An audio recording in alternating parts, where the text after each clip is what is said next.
Hello, and thank you for choosing this full length, clean, historical Western romance by Kat Lynn.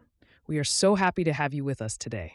Before we begin, don't forget to tap the subscribe button and like and share with your friends. Your support allows us to continue sharing these sweet, heartwarming stories for free. Now, relax and get ready to travel back in time to the American frontier, where we join an adventure to find love and happily ever after. Enjoy. Copyright of Kat Lynn, The Heiress's Escape to Love Rainbow Falls, Brides, Book 5, Chapter 1. Her mother was tired of her antics, and she knew it. Agnes tried to keep a straight face, but the corners of her lips twitched as her gaze remained fixed on the wavy patterns of the carpet. The scent of flowery fragrances lingered in the large, exquisitely furnished living room as Agnes Blackwood sat on the cushioned settee. It looked like just another ordinary day. To Agnes, however, it was anything but. Her gaze moved to the window. The walled garden stretched outside the large windows, and the neatly trimmed hedges and carefully tended flower beds drew her gaze. The peace of her surroundings was so different from the bustling docks where she had spent her morning. All the while, Jolene Blackwood paced the room while bombarding Agnes with questions. Her heels clicked against the polished wooden floor as she ambled on. The beautiful but fierce middle-aged woman looked every bit like the polished wife of industrialist Melchior Blackwood.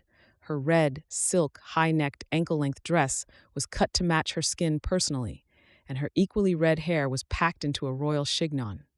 There was an aura of sophistication around her. Agnes's gaze moved to her mother's face, complemented by light freckles across her cheeks. Jolene's eyes, a shade of deep green, held hers. "Agnes, do you even know what time it is?" Her voice was sharp, and each word cut through the air like a sharp pair of scissors. Agnes shrugged and smiled, feigning ignorance. "I suppose I lost track. I was just running off to the factory again," Jolene interrupted, her eyes narrowing. "You were supposed to be here for your lessons, and instead Elwood finds you loitering around the shipyard of all places. Have you no respect for your education or your reputation, for that matter?" Agnes stifled a grin, although the twitching in her lips grew. Her mother's questioning amused her. She didn't know how, but Elwood, her doting uncle, always managed to find her. Then again, it was because of Elwood she developed her fascination with visiting her father's factory. "I like watching the ships being built, Mother. It's exciting. Besides, the fresh air is good for me. Better than being cooped up inside all day." Jolene threw her hands up in exasperation. "A proper young lady does not belong in a shipyard, Agnes. You should be learning how to behave in society, not roaming around among laborers. What will people think?" Just then, the door swung open, drawing Agnes's eyes. Melchior Blackwood strode into the room like a fresh gust of wind. The large man stroked his thick beard, his eyes moving from Jolene to Agnes. Agnes's eyes brightened at the sight of him. "What's all this commotion?" He chuckled. "Sounds like a storm's brewing in here." Jolene shot him a withering glance. "It's your daughter. She left her lessons again to go play among the ships." Melchior roared with laughter, his shoulders shaking as he drew closer. "Is that all? Well, I say let her. She's young. She should enjoy herself. Besides, she has the spirit of a sailor, this one." "Melchior." He reached over and ruffled Agnes's hair, ignoring his wife's disapproving stare. Agnes blushed. Jolene pursed her lips, her brows knitting together.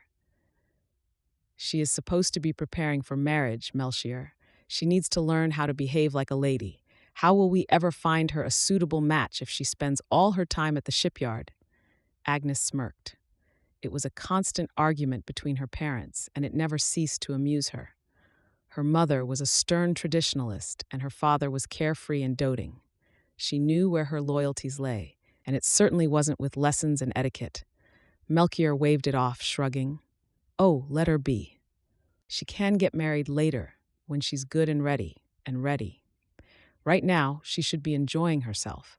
There's plenty of time for society's rules and all that nonsense. She's free to do what she wants." Jolene shook her head.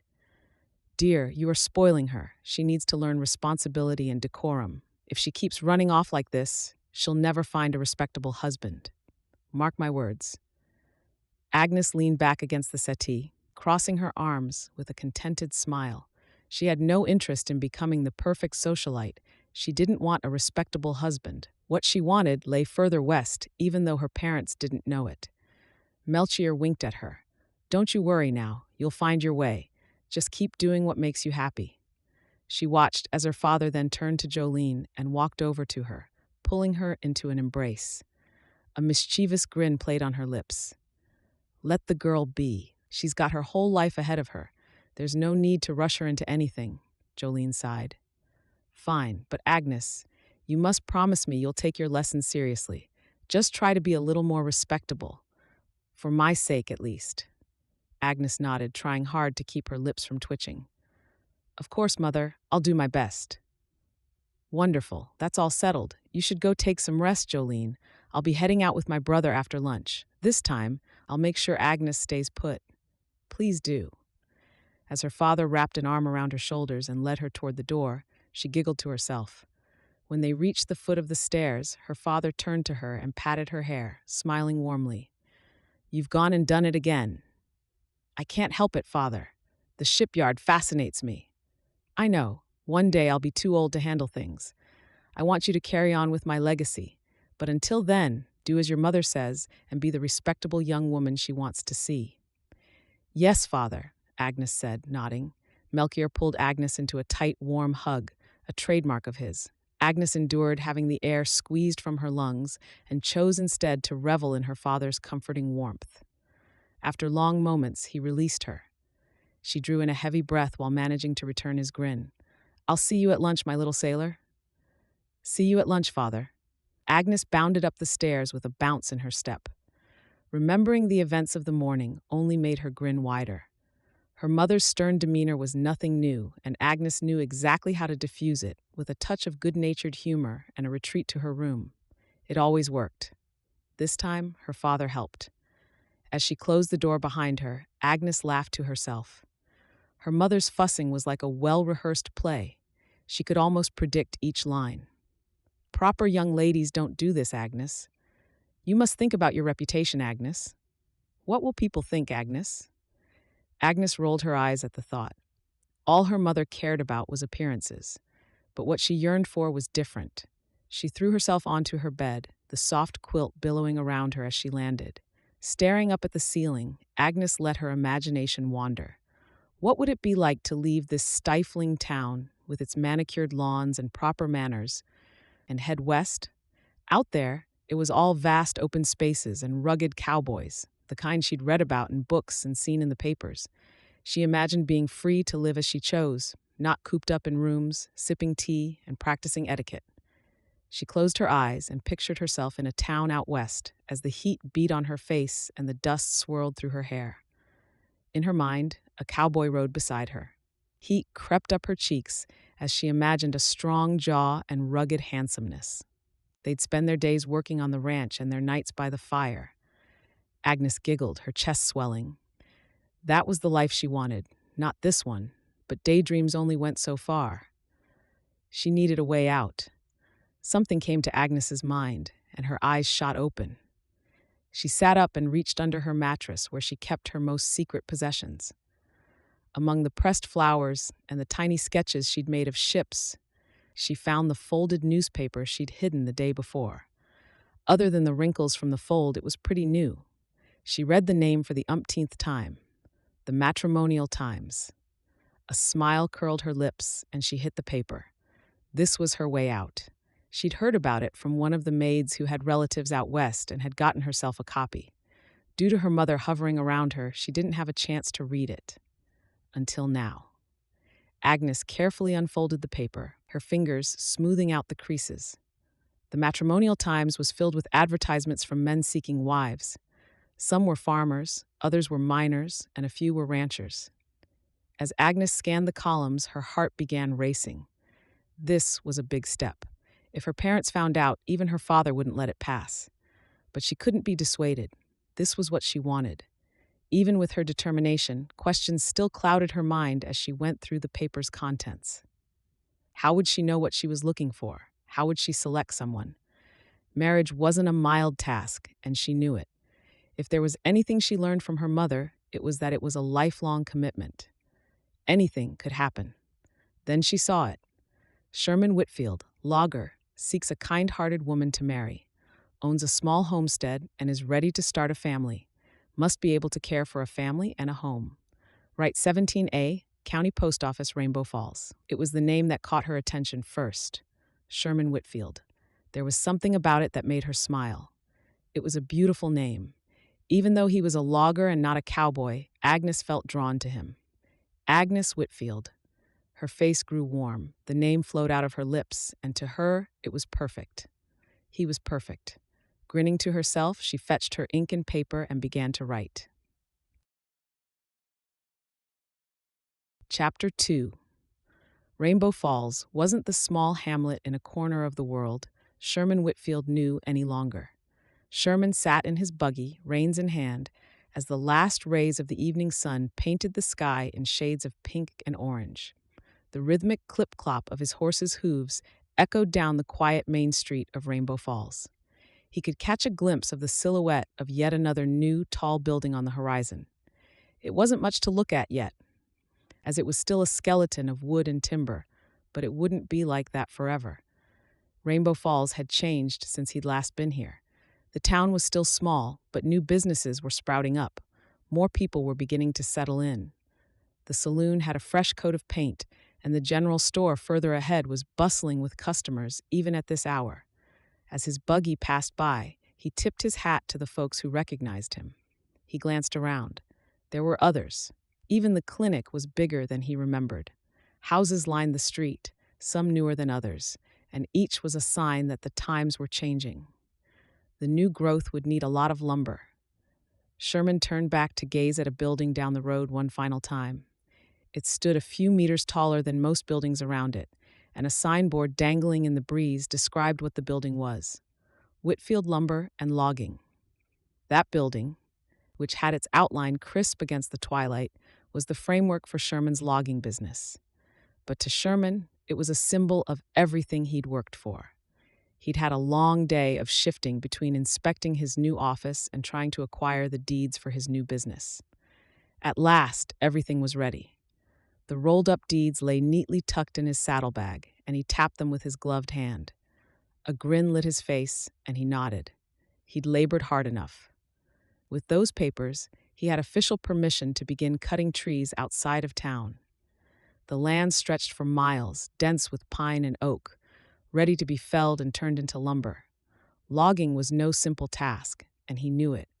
He'd spent years learning the trade, journeying through the frontier, and taking whatever work he could find to save up enough to make this dream a reality. It had been a long journey leading up to the day. He'd left Rainbow Falls as a young man, full of dreams and ambition, but with little more than a pack on his back and a few dollars to his name. His grandfather, his only family left since his father died in a mining accident when he was still an infant, and his mother from illness a few years later, had encouraged him to pursue his dreams. He'd wandered through the West, working in mines, on ranches, and in logging camps. At some point, he became a prospector. He chuckled at some of the unbelievable memories he had experienced. It had been long hours, grueling work, and nights spent under the stars with little more than a blanket for warmth. But it was worth it. Now, as he rode through town, his shoulders were high. The office was almost complete, and he had a team of men ready to start logging as soon as he said so. The lumber would be hauled into town, cut into planks, and sold to builders and carpenters throughout the region. It was hard work, but it was the kind of work that built towns and communities. He turned off the main street and pulled the reins of the horse that drew the buggy. The horse stopped, neighing. The post office stood just a stone's throw away. He took a deep breath. The lumber business wasn't the only thing he was about to undertake. A month ago, he'd put out an advertisement for a bride in the paper. He didn't know what to expect, but he was sure he needed someone. His grandfather was advanced in years. He just started a business, and every buck mattered. He couldn't keep hiring a maid. He also wanted a companion. Steeling himself, he got down and entered the post office. Sherman pulled up to the cabin and stepped down from the buggy. He took a moment to breathe in the crisp evening air, listening to the distant calls of birds settling in for the night. It was peaceful back home, unlike the noise and chaos of the logging camps where he'd spent so many years. He unhitched his horse and led it to his stable. His gaze remained on the small building. In a few years, he would have enough for a bigger stable and more horses. He'd have a bigger house. It once seemed like a dream, but it looked closer to reality than ever. That thought warmed his heart as he brushed down his horse. Once that was done, he fed it some hay before leaving the barn and heading inside. The cabin was simple but sturdy, with a stone fireplace and wooden furniture Sherman built himself. He pushed open the door to his cabin, and the familiar scent of pine and smoke filled his nose. The smell reminded him of the countless evenings he spent with his grandfather, listening to the old man's stories about the frontier. Sure enough, he found his grandfather sitting in his favorite chair by the fireplace. There was a worn book in his hands that already had its pages yellowed with age. A walking stick lay near his chair. George Whitfield had a wealth of experience with adventure. The graying old man had served on the Union's side in the Civil War as an officer and sustained an injury on one leg in Gettysburg that left him limping permanently. Before that, he'd served as a cavalry officer on the frontier. Old George, as he was commonly known, was a lumberjack before joining the army, and he passed on his love of cutting trees to his grandson. "Well, there he is," the old man said, looking up with a grin. "How'd it go today, son?" Sherman beamed as he set his saddlebag on the table and removed his hat. "It went great, Grandpa. I got the deeds and the permits. Everything's in place. We're ready to start cutting trees as soon as we can. I'm hoping we can begin next week." He tossed the saddlebag aside and took a seat across from his grandfather. George nodded slowly, his eyes crinkling at the corners. "That's good. You've worked hard for this, Sherman. I'm proud of you." "Thanks, Grandpa. I couldn't have done it without you pushing me on." "What else happened in town?" Sherman grinned. "We got mail." "Really?" George sat forward, dropping his book. "Well, let's see then." Opening the bag, Sherman set a stack of mail on the table. His eyes lingered on one envelope in particular. It was smaller than the others, with a faint scent of perfume wafting from it. His grandfather followed his gaze and chuckled softly. "Is that any special? Might be something interesting." It was. When Sherman picked it up, he could tell it was different from the others. For one, it was from a woman in Pittsburgh. Agnes Dewitt, the name went. Sherman grabbed the envelope and held it up to the light. The handwriting was neat and flowing, the kind one would expect from a well-educated woman. His heart raced a little as he slid a finger under the flap and opened it. As he unfolded the paper, he swallowed. The first line made him catch his breath. "Dear Mr. Whitfield," it began, "I hope this letter finds you in good health. My name is Agnes Dewitt, and I am writing in response to your advertisement in the Matrimonial Times." A rush of giddiness washed over Sherman as he read on. Her words were warm and inviting, and her language was immaculate. His face turned up, and he looked at his grandfather, who cackled while watching him keenly. "I suppose you'll be telling me what that was." "It's a reply to my post in the paper. It's from a woman named Agnes Dewitt. She seems interested in being my bride. The letter is so well written." His grandfather nodded, his smile widening. "I haven't seen you smile this much since you got back. It sounds to me like you found yourself a good one. I'm happy for you, son. You deserve it." "Thanks, Grandpa," he said, standing up. "I've got to write back to her. I can't keep her waiting, you know." The old man laughed. "Go on, then. Don't forget to tell her about this old codger who'll be her grandfather-in-law, too." Sherman chuckled and patted his grandfather on the shoulder before heading to his room. He could hardly believe it. Someone like Agnes Dewitt was interested in him. When he reached, he set the envelope down. Something fell out of it. Frowning, he picked it up. It was a picture. Even without color, the portrait captivated him. It was of a young woman sitting. Her long hair swung over her shoulders, and her lips were graced with the most beautiful smile he'd seen. He stared at that photo for a few minutes, struck by the beauty of the woman in it. Agnes Dewitt. The name rang in his mind, and his chest fluttered. A beautiful woman like her wanting to be his bride seemed like a dream, except it wasn't. He couldn't ask for better. At that moment, he wished he had a portrait of himself. He'd never gotten around to taking one. Not letting that dissuade him, he sat down at his writing desk and grabbed a sheet of paper. His mind raced with thoughts of what to write. When he started, the words came easily. He scribbled on the paper about his logging business and his desire to share his life with someone. He kept it light and friendly, with a hint of humor to match her tone. Before long, he was done. As he sealed the envelope, Sherman released a deep breath. With a final nod of satisfaction, he set the letter aside. He would send it out first thing in the morning. It was a new beginning. Chapter 3. There was no going back now. The train lurched forward with a jolt, its wheels clattering on the tracks as it picked up speed. Agnes sat in her seat, her heart pounding in sync with the rhythmic rattle of the carriage. She kept her gaze fixed on the passing scenery as the train rolled out of Pittsburgh. This was it. She glanced around, and a part of her expected any moment to find Elwood or any of her father's men holding up the train to bring her back home. It didn't look possible, but that didn't help to quell her racing pulse. Her thoughts were miles away, back at home, where she'd left everything behind. Had anyone noticed she was gone? She'd slipped out of the house in the early hours of the morning, taking care to keep her footsteps silent on the creaking floorboards. The letter she'd left on her mother's dressing table explained everything: why she couldn't stay, why she needed to find her way. But she was still unsure. Would it be enough? Would her parents understand? Or would they be angry that she'd taken this step without so much as a goodbye instead of one written on a piece of paper? Agnes shifted in her seat, glancing around the train car once more. It was mostly empty, except for a few scattered travelers dozing off or reading newspapers. No one seemed to pay her any mind, which was just as well. The less attention she drew to herself, the better. She tugged her hat lower over her eyes and wrapped her shawl tightly around her shoulders. It was a feeble attempt to blend in with the scenery, but it was the best she could do. The train rocked and swayed before smoothing into a steady thrust forward, but Agnes's mind remained tumultuous. Her nerves were raw with uncertainty.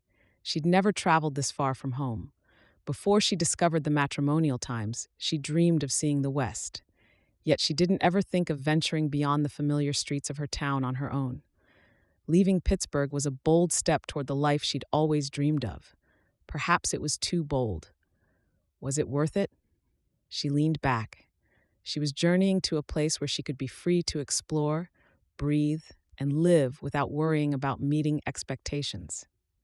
She didn't have to worry about her mother's classes or her father's insistence that she inherit his business. She thought of her mother, always fussing and worrying about appearances and presentation.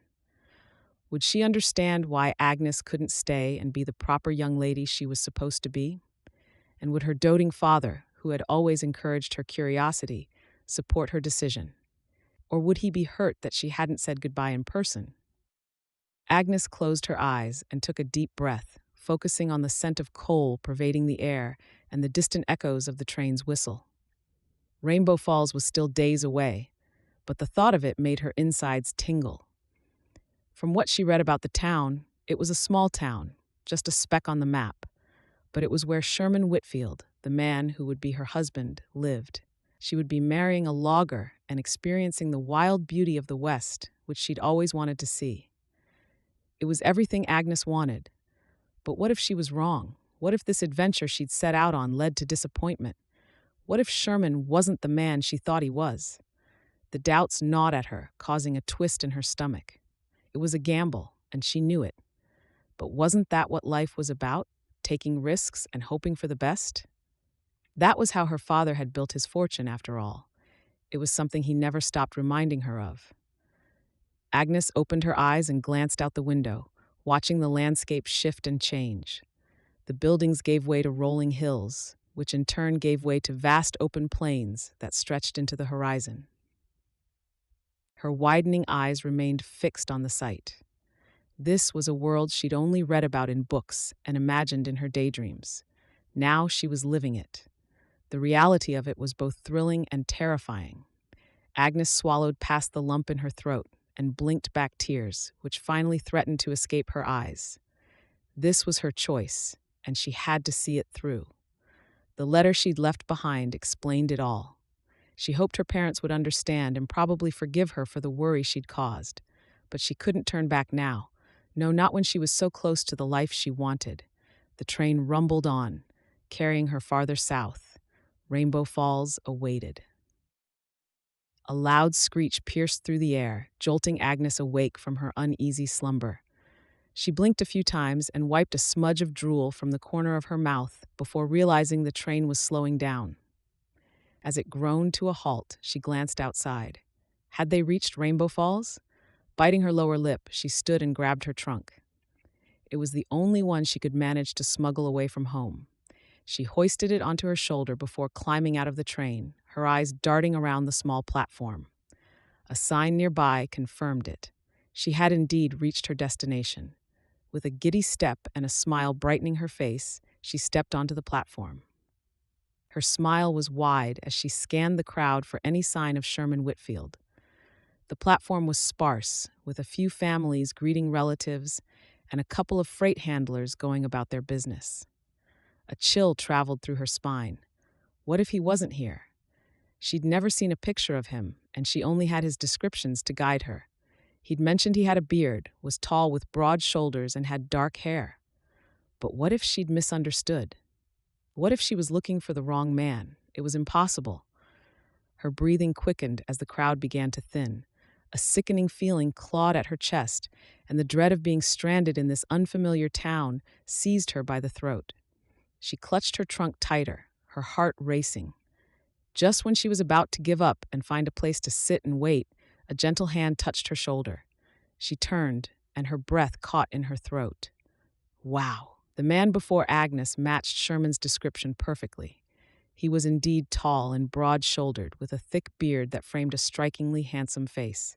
His hair was dark and unruly, curling over his forehead. His eyes were the color of a stormy blue sea, and they locked onto hers with a curious gaze. He wore a plain flannel shirt, rolled up at the sleeves, and sturdy trousers tucked into scuffed work boots. He smiled warmly, and that simple action left her stomach fluttering. Her cheeks flushed, but she fought the urge to look away. She'd never seen a man more handsome. "Miss Agnes Dewitt?" Even his voice was a smooth rumble that made her pulse quicken. Agnes nodded, unable to speak. Sherman Whitfield was even more good-looking than she'd imagined. The thought of this logger being her potential suitor made her heart skip a beat, then pick up his pace. "Welcome to Rainbow Falls." "Thank you." Sherman extended his hand. He looked down and chuckled before stretching to take her trunk from her hands with ease. "Let me help you with that." He took her trunk with ease. He managed to carry with one hand what she'd struggled to carry with two. Stepping off the platform, he pointed at a waiting buggy. She watched as he tossed her trunk into the back of the wagon. Agnes was taken aback by his strength and the way he moved with casual confidence. He seemed nothing like the romantic man she'd envisioned from his letters. There were no flowers and no elaborate greetings, just a straightforward introduction. As they set off, with the tires creaking beneath them, Agnes took in the scenery with rapt attention. The roads were dusty, and the landscape was dotted with farm fields. Cows grazed lazily in the distance, and a gentle breeze carried the scent of fresh hay. This was nothing like the bustling streets of Pittsburgh, with their towering buildings and the constant hum of noise. Up ahead, the road forked into two paths. One was simply a continuation of the dirt road, while the other was a snaky path around a patch of forest, wounding around a stream. She expected them to take the second, but her shoulders fell when they took the first. She hesitated for a while, then breathed in. "Where does the other road lead to?" "It'll take hours if we pass through that route. It takes us to the town's outskirts, where the waterfall is." Her eyes lit up. She'd read about the Rainbow Falls waterfall, but hearing about it was something entirely different. "The waterfall. Oh, I'd love to see it." "You will. Let's get you to town first." The journey continued in silence, and Agnes was at a loss for how to pursue the conversation. There were more breaks along the path, and she wondered where those led. "How was your journey?" Sherman asked, breaking the silence. "It was long," Agnes replied, her voice a bit shaky. but I'm glad to be here. Is Rainbow Falls far from the train station? Not too far, he said, guiding the reins with ease. What is the town like? He chuckled, a light sound that made her chest throb. It's a quiet town. We like it that way. We passed some roads earlier. Where do those lead to? Rainbow Falls isn't the only town around here. The road around the fields leads to Vine Valley, for example. Rainbow Falls is just the most popular of the settlements here because of the landmark outside town. Agnes had so many questions. She asked about the logging business, the people in town, and the weather. Sherman answered each one with patience, keeping his eyes on the road ahead. He was polite, even friendly, but she noticed he was somehow reserved and serious. It was clear that he was a man of few words. As they approached the town, Agnes was awestruck by its simplicity. The buildings were small and quaint, unlike any she'd ever known. There was a general store, a saloon, and a few other establishments. She'd never seen anything like it before. She finally understood what Sherman meant when he told her everyone probably knew each other. But as much as the scenery fascinated her, her gaze kept drifting back to Sherman. He was focused on the road. His grip on the reins remained resolute, and the muscles in his arms flexed with each turn. He was more handsome than she'd ever imagined. Her nerves still fluttered at the thought of getting to know him better. She certainly didn't mind being his wife. If anything, she looked forward to it. Chapter 4. Sherman couldn't believe his eyes. Agnes Dewitt was a beauty. No faded photograph could have prepared him for this. As he guided the wagon through the dusty streets of Rainbow Falls, he kept stealing occasional glances at the young woman seated beside him. Agnes was nothing like he had expected. Even at that moment, as she gazed wide-eyed at the town streets, he couldn't tear his eyes away. His heart raced, and he tried to gather his thoughts. Her long red hair flowed down her back. The strands seemed to be ablaze as they caught the sunlight. Her brown eyes widened as she turned to him, then back to gazing at the scenery. He watched her eyes linger on the wildflowers by the roadside. Her lips parted, and her grin widened. He wondered if she knew how beautiful she was. He was lucky indeed. That wasn't all. Her letters were full of questions, but he still didn't expect a woman brimming with so much lively energy. She wasn't meek or shy. Instead, she bubbled with questions about everything she saw. "What's that building over there?" she asked, pointing to the modest wooden structure that housed the general store. "That's O'Hare's General Store," Sherman replied, chuckling. "You can find just about anything you need there." "And that one? Is that a saloon?" She was practically bouncing in her seat. Sherman raised a brow. "Hasn't she ever seen a saloon before?" "Yep, that's the saloon," he said, nodding. "Don't you have those where you come from?" "I do." She twirled a strand of hair with her fingers. "Things are just so different here. But isn't experiencing new things wonderful?" He nodded, unable to find words. "Is there something on my face?" "You've been looking at me since." He turned away. "No, I've just never seen someone so excited about moving somewhere new. Don't you miss home?" "This is my home now." His heart swelled at her words. He didn't know why, but he felt like the luckiest man in town right then. Agnes was more than he'd ever hoped for. "You do know what I mean, don't you?" He turned to her. "I do." She smiled warmly. "Of course, I miss home, but I knew what I was getting into before I wrote that letter. It's time I moved on from my childhood and settled down. This is just my way of doing that." Sherman found himself warming to her. She was different from what he'd expected, but not in a bad way. He had anticipated a more reserved, perhaps even timid, young woman. Instead, she was like a breath of fresh air, and he decided he rather liked it. Agnes continued to pepper him with questions, and he answered all. After a short tour around the small town, Sherman turned the wagon toward his homestead. As they approached, he watched Agnes's face, wondering what she would think of his simple log cabin. It wasn't much. A modest, sturdy structure built with his own hands, nestled among a few trees at the edge of his land. He glanced at her as they pulled up, noting the way she stared at the cabin. Her eyes were wide and unblinking. He cleared his throat. He understood if it didn't impress her. "It's not much," he said, running his finger through his curls. "But if my logging business takes off, I plan to build something bigger and more comfortable in a couple of years." Agnes turned to him, her eyes sparkling. "Oh no, Sherman, I love it. I've just never been in a log cabin before. It's wonderful."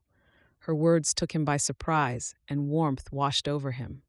He breathed a sigh. "I'm glad you think so," he said, managing a smile. "Come on, I'll show you inside." He stretched out his hand to her, and she took it. Her hand was warm, and the slight touch made his heart race. He helped her down from the wagon and led her to the door. Prosody race 7%. The interior was cozy with a stone fireplace, a few pieces of sturdy wooden furniture, and simple decorations. His eyes immediately caught sight of George sitting on his usual chair, napping.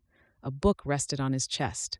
Sherman grinned. "Grandpa," he called out, "we have a guest." His grandfather blinked, and his eyes went to his book. He sat up and looked up from his book, and his eyes brightened as he saw Agnes. He set the book aside and stood, offering her a warm smile. "Well, hello there, young miss. You must be Agnes." Agnes stepped forward, extending her hand. "Yes, sir. It's a pleasure to meet you." Sherman's heart warmed as he watched them. Agnes greeted his grandfather with genuine warmth, and the old man was beaming. His grandfather had always been a good judge of character, and seeing him respond positively to Agnes reassured Sherman. George winked at Sherman before turning to Agnes. "It's nice to meet you too, Agnes," his grandfather said, shaking her hand. "Sherman's told me a lot about you." Agnes smiled, glancing at Sherman. "I hope all good things." "Of course," Sherman interjected, feeling a blush rise to his cheeks. "Grandpa, why don't you tell Agnes about your war adventures? I'm sure she'd love to hear it. I'll get her trunk and settle it in her room." As Sherman went back outside to retrieve her belongings, he paused and smiled. His muscles, which he didn't even realize were taut, eased. Agnes was different from what he had expected, but in the best way possible. She was kind, warm, and full of life. He carried her trunk inside, finding his grandfather animatedly recounting the tale of how his battalion managed to hold off an overwhelming force in Gettysburg. Agnes listened intently, her wide eyes sparkling. Sherman set the trunk down in the spare room and returned to the living room, where Agnes was already peppering his grandfather with questions. "Well, Agnes," he said, breaking into their conversation, "I hope you find everything to your liking. If there's anything you need, just let me know." Agnes looked at him, her eyes glimmering. "Thank you. Your home is lovely, and old George here is wonderful. I'd love to hear more stories." George's shoulders rocked with laughter. Sherman's heart swelled, and he smiled. Maybe this would work out after all. She stood. "Sherman?" He shook his head, returning to the present. "Right, follow me." Sherman led Agnes down the narrow hallway to the spare room, the soft thud of their footsteps breaking the quiet. He paused at the door, pushing it open and stepping aside to let her in. The room was simple but cozy, with a sturdy wooden bed, a small dresser, and a window that looked out onto the vast expanse of fields beyond. He hefted her trunk onto the foot of the bed, then turned to face her. "Make yourself at home," he said. He was about to leave, but something made him pause. He turned back, meeting her curious gaze. "Is something the matter?" she asked, her eyes searching his face. Sherman took a deep breath, his hands fidgeting at his sides. "Agnes, I want this to work. I really do. All I've ever wanted is a woman to take care of my home and someday our family. I'm not the most expressive man, but I need you to know that." Agnes smiled. "I understand. I'll do my best, and thank you for choosing me." Sherman took a step closer, crouching by the side of the bed. He reached out and took her hand in his, marveling at the softness of her skin. It was a stark contrast to his own rough, calloused hands. The softness sparked a warmth in him. "I promise to provide for you and protect you. From this day on, you're my responsibility, and I'll do everything in my power to make sure you're happy here." Agnes gazed into his eyes. "Thank you, Sherman. That means a lot to me." For a moment, they stayed like that, hand in hand, and their gazes locked. It was a small moment, but it meant more to him. Finally, he stood, releasing her hand and stepping back. "I'll leave you to settle in. If you need anything, just let me know." Agnes nodded, her smile returning. "I will. Thank you." Sherman closed the door behind him. As he walked down the hallway, his heart raced. There was so much on his mind. There was the marriage ceremony, the life they would build together, and the family they would raise. He took a deep, calm breath as heat radiated through his chest. He hadn't felt this sense of joy in a long time. He found his grandfather still seated by the fireplace, a knowing smile on his face. "Heading out, Sherman?" "Yes, Grandpa," Sherman replied, grabbing his hat from the hook by the door. "I'm going to pay a visit to Zeke. I'll be back before evening." His grandfather nodded, the smile never leaving his lips. "Take your time, son, and congratulations." Sherman grabbed his hat and put it on. He tipped his hat, a grin spreading across his face. He stepped out into the sunlight, the warmth of the day matching the warmth in his heart. Mounting his wagon, he rode off. He couldn't wait to share the news with Zeke. He took a deep breath, and the scent of pine filled his lungs. For the first time in so long, Sherman felt truly hopeful. Yielding. Chapter 5. Agnes was brimming with approval. Her belongings were taken care of, and she was fully settled. She finally emerged from her room, smiling.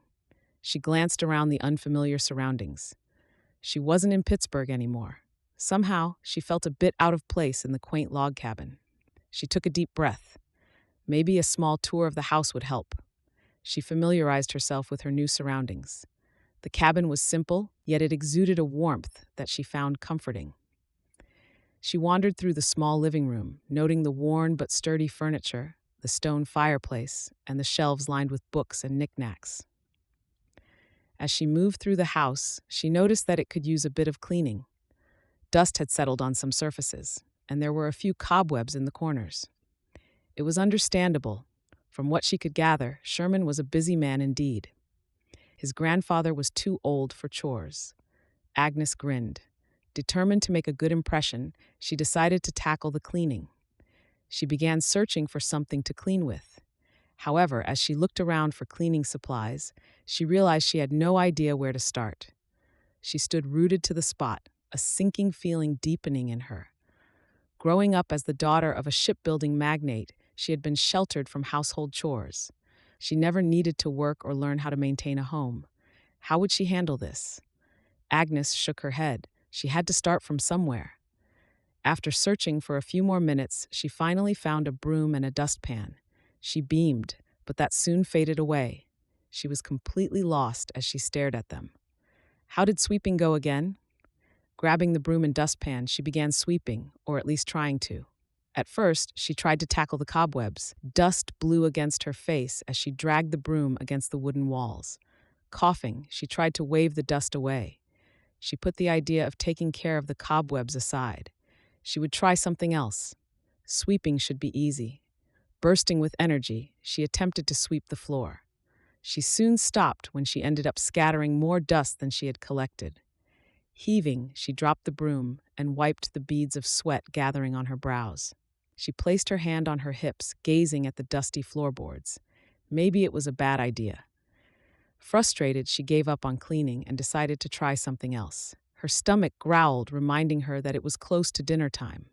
A glance at the window told her dusk had set in. Sherman was still not back yet. An idea crossed her mind, and she grinned. Wouldn't it be a good idea to prepare a meal for Sherman and his grandfather to show her appreciation? With a jaunty step, she headed to the kitchen.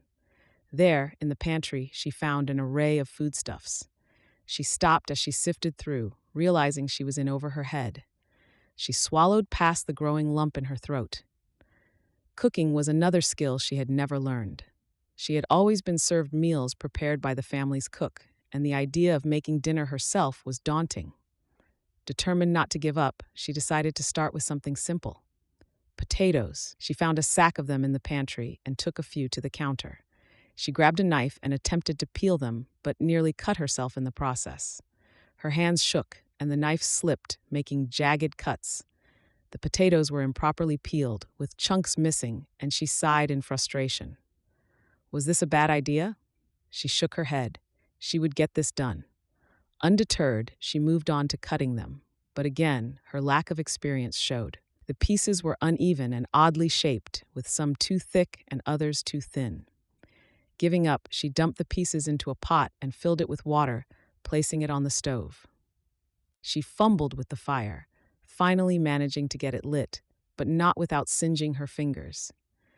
As the potatoes began to cook, a knot tightened in Agnes's stomach. The kitchen was a mess, with potato peels scattered across the counter and floor, water splashed everywhere, and the pot bubbling precariously on the stove. She had no idea if the potatoes were cooking properly or if they would be edible at all. She didn't know if she was supposed to add anything. Closing her eyes, she wished she had silently learned how to cook one dish at least. Her heart raced, and her eyes shot open when she heard the front door open and close. Sherman was back. A jolt surged through her as she looked around at the disaster she had created. Grabbing a napkin lying nearby, she tried to clean up what she could. It was too late. Sherman walked into the kitchen, stopping in his tracks as he took in the scene. The room fell into a tense silence. Sherman's eyes widened in shock as he took in the mess. The once tidy kitchen was now in chaos. Potato peels littered the floor, water dripped from the tables, and the pot on the stove was emitting an ominous hissing sound. Agnes's breath caught as she met Sherman's bewildered gaze. He opened his mouth as if to say something, but no words came out. The silence stretched on, and the air was heavy. Finally, Sherman spoke in a low voice. "Agnes, what happened here?" Agnes swallowed hard, her eyes darting around the room. I wanted to make dinner," she stammered, her voice barely above a whisper. "I thought I could help, but I didn't know what I was doing." Sherman ran a hand through his hair, his face softening slightly. "I appreciate the thought, but the place looks worse than when I left." Agnes bit her lip. She had wanted to show that she could be a capable partner, but instead, she had made a mess of things. She looked down at her hands, which were trembling slightly, and took a deep breath. "I'm sorry, Sherman. I wanted to do something nice for you and your grandfather, but I didn't realize how difficult it would be." The heat rose in her cheeks as she continued to stumble through her excuses. "I thought I could handle it. I really did.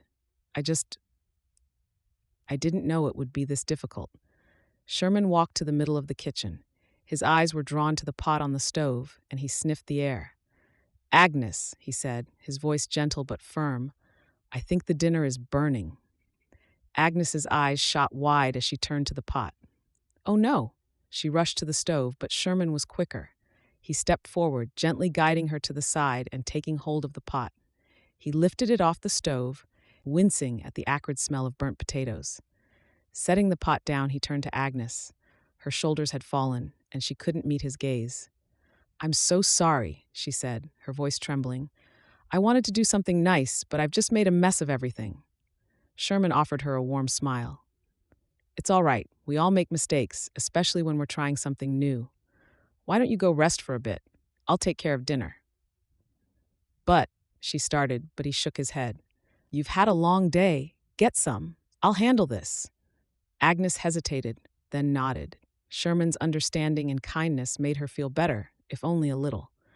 She watched for a while as Sherman focused on the burned meal, scraping the burnt potatoes and pulling out fresh ingredients.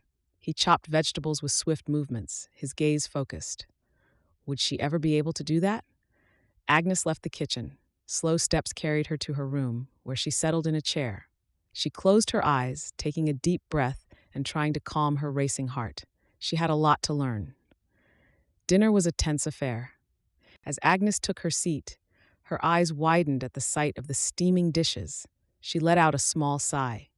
While George made little conversation, Agnes remained speechless. She picked at her food, her appetite dulled by the churning in her stomach. The simple fare Sherman had prepared was delicious, but each bite was like a heavy morsel she found almost impossible to swallow.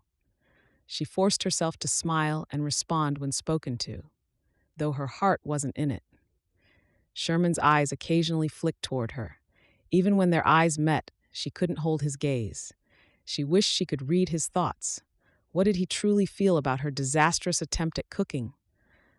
The thought of disappointing him gnawed at her, and she struggled to maintain her composure. After dinner, Sherman helped his grandfather to the living room, where the older man settled in with a book. Agnes cleared the dishes, taking care not to break any. When Sherman returned, Agnes was still clearing the dishes. Her eyes went to him. He stood by the door, folding his arms across his chest. His gaze remained fixed on her, and blood rushed to her face. "Agnes, can we talk for a moment?" he asked. She nodded, ignoring the fluttering in her stomach. They walked a short distance away from the dining area, finding a quiet corner in the hallway. I need to know the truth. Do you have any experience with cooking or cleaning? Agnes hesitated, her mind racing. What would he think if she said she didn't? He'd made it clear that all he wants is someone to take care of his family. Won't he chase her away? Still, she couldn't lie to him, not when he had been nothing but kind and understanding. But she couldn't go back either. I do have some experience, she said, her voice wavering. I just need more time to settle in and get used to things here. Sherman studied her for a moment. Finally, he nodded. All right, I understand all of this isn't the same as what you know. Just know that you can always ask for help if you need it. We're in this together. She forced a smile, but her chest tightened. She wasn't being entirely honest, and she hated herself for it. Thank you. I appreciate that. He gave her a small, reassuring smile. Good night. I hope you sleep well. Good night, she replied, watching as he turned and headed toward his room. Left alone in the dimly lit hallway, Agnes let out a long, shaky breath. The enormity of her decision to leave her family behind for a life in the West was now clear to her, hitting her all at once. She made her way back to her room, closing the door softly behind her. Sitting on the edge of the bed, she stared at her trembling hands. She had wanted so much to make a good impression, but instead, she had revealed her weaknesses. Her eyes wandered around the room, taking in the rustic simplicity that was so different from the opulence of her childhood home.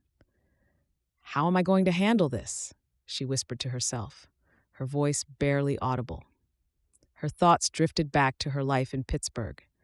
She had never needed to worry about household chores or cooking.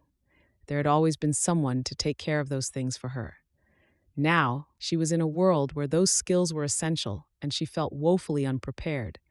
She thought of the letter she had left for her parents. How would they feel now? She sighed. She missed home. Agnes lay back on the bed, staring up at the wooden beams of the ceiling. Tears gathered at the corners of her eyes, but she blinked them away. She couldn't afford to fall apart now. She had chosen this path, and she needed to find a way to make it work. Agnes pulled the woolen covers over herself and closed her eyes. Her thoughts turned to Sherman. Despite the awkwardness of the evening, he had been patient and kind. She wanted to be with him. He was handsome, kind, and understanding, but she had to step up and prove herself. She couldn't rely on him to do everything, nor could she continue pretending to have skills she lacked. She would get it right, no matter how long it took. She could only hope it wouldn't take too long. Chapter 6. Sherman grabbed his coat, dusting it before shrugging it on. His hat followed. He turned around. Everything was in order. With a sigh, he shut the door. The sky was painted in hues of orange and red as the sun lay low on the far horizon. The air was filled with specks of sawdust flying around. A house was under construction near his office. More business. Another day had passed. Sherman pinched his lips together. He was going home once more. Each evening, he returned home, hoping for some semblance of domesticity, but found chaos instead. What disaster would he meet this time? Yesterday, Agnes had nearly set his cabin on fire simply because she wanted to heat some water. 2 days ago, she ruined his clothes because she tried to wash them. 3 days ago, it was another failed cooking attempt. Every time, he was the one who cleaned up the mess. Breathing deeply, he walked on. He found himself growing increasingly frustrated. His logging business was thriving. The new office was bustling with activity, and he'd gotten his permit from the township office. But when it came to his personal life, the same could not be said. Living with Agnes had been more challenging than he anticipated. "Boss," Sherman turned. The voice sounded familiar. His eyes caught a figure running up to him. He instantly recognized his weathered face with a full beard. It was Levi, one of his loggers who lived nearby. Levi joined him, falling into step behind him. "Howdy, Levi." "Sherman, you should have seen it today," Levi began with a chuckle. "That new kid, Tommy, tried to show off by climbing one of the big pines. Got about halfway up before realizing he was stuck. Had to send Joe up after him. The tree fell before we could get a hold of him. He fell into the lake with a huge splash. I've never seen a man struggle to swim like that. Funniest thing I've seen in weeks." Sherman forced a smile, but his mind was elsewhere. He could barely muster the energy to respond. Sounds like quite a sight. Levi glanced at him, his brow furrowing. Are you all right, boss? You've been looking a bit down lately? Business is going well, ain't it? Sherman nodded. Business is fine. It couldn't be better. We've got more orders than we can fill, and the new site's running smoothly. Then what's eating at you? Levi asked, his tone light as he nudged Sherman. Sherman sighed, rubbing his brows. It's nothing. I'm just tired, I guess. Levi gave him a knowing smile. You sure it's nothing? Or is it the missus at home? How could you tell? He shrugged. I just can. Sherman hesitated, then sighed again, deeper this time. I suppose that's part of it. It's been almost a week since Agnes arrived, and, well, things aren't going as smoothly as I hoped. Yeah? What's going on? She's struggling with the household chores, Sherman said, kicking at the dust beneath his feet. I end up having to do most of it myself, even after a long day at work. I knew there'd be an adjustment period, but I didn't expect it to be this hard. Levi nodded thoughtfully. That's tough, boss, but maybe she just needs more time to settle in. It's a big change for her, coming out here and all. Sherman rubbed the back of his neck, trying to ease the knotting of his muscles. I want to believe that, Levi, but sometimes I wonder if she lied to me. She said she knew how to cook and clean, but it's like she's never done a day's work in her life. So you think she could have been stretching the truth a bit? Levi asked gently. Sherman shook his head, trying to dismiss the nagging doubt. I don't know. I don't want to think that she deceived me, but it's hard not to wonder. Levi clapped him on the shoulder. Hang in there. It's only been a week. Give her some more time, and maybe try to teach her a thing or two. She's probably feeling just as frustrated as you are. I'm sure she doesn't mean to be so bad at the chores. Maybe there's something wrong. I suppose you're right, Sherman said, though his voice lacked conviction. I just imagined things would be different. Expectations can be a funny thing, Levi said as they approached Sherman's cabin. Just remember why you brought her out here in the first place. You wanted a partner, didn't you? Someone to build a life with. That ain't gonna happen overnight. Sherman nodded, appreciating Levi's words. He smiles. Thanks, Levi. I'll try to be more patient. Levi gave him a reassuring smile. Good for you. And if you ever need a break, you know where to find me. Sometimes it helps to blow off some steam with the men. By that, he probably meant the saloon. It wasn't Sherman's scene, but there was no need to antagonize someone who'd been friendly to him. I'll keep that in mind, Sherman said as they parted ways.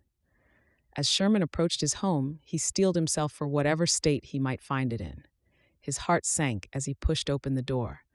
The place was in a mess again. Laundry and other items were strewn about, and a fine layer of dust seemed to coat everything. He took a deep breath, trying to quell his rising frustration. Agnes appeared from the kitchen, her face lighting up when she saw him. Welcome home, Sherman. How was your day? Busy, he replied, trying to keep his tone even. How was yours? Oh, just trying to get everything in order, she said, her smile faltering slightly as she glanced around the messy room. Sherman forced a smile. I'm sure it'll get easier with time. He wanted to believe that things would improve. Agnes would find her footing, and she would become the partner he had envisioned. But as he looked at the pile of unfinished chores, he couldn't shake the doubt gnawing at the back of his mind. Could she really be so unprepared for this life, or had she misled him about her abilities? He shook his head, pushing the thought away. He needed to give her more time, as Levi had suggested. But how much time could he afford to give before his patience ran out? Are you hungry? Sherman tilted his head, his brows raised. Is dinner ready?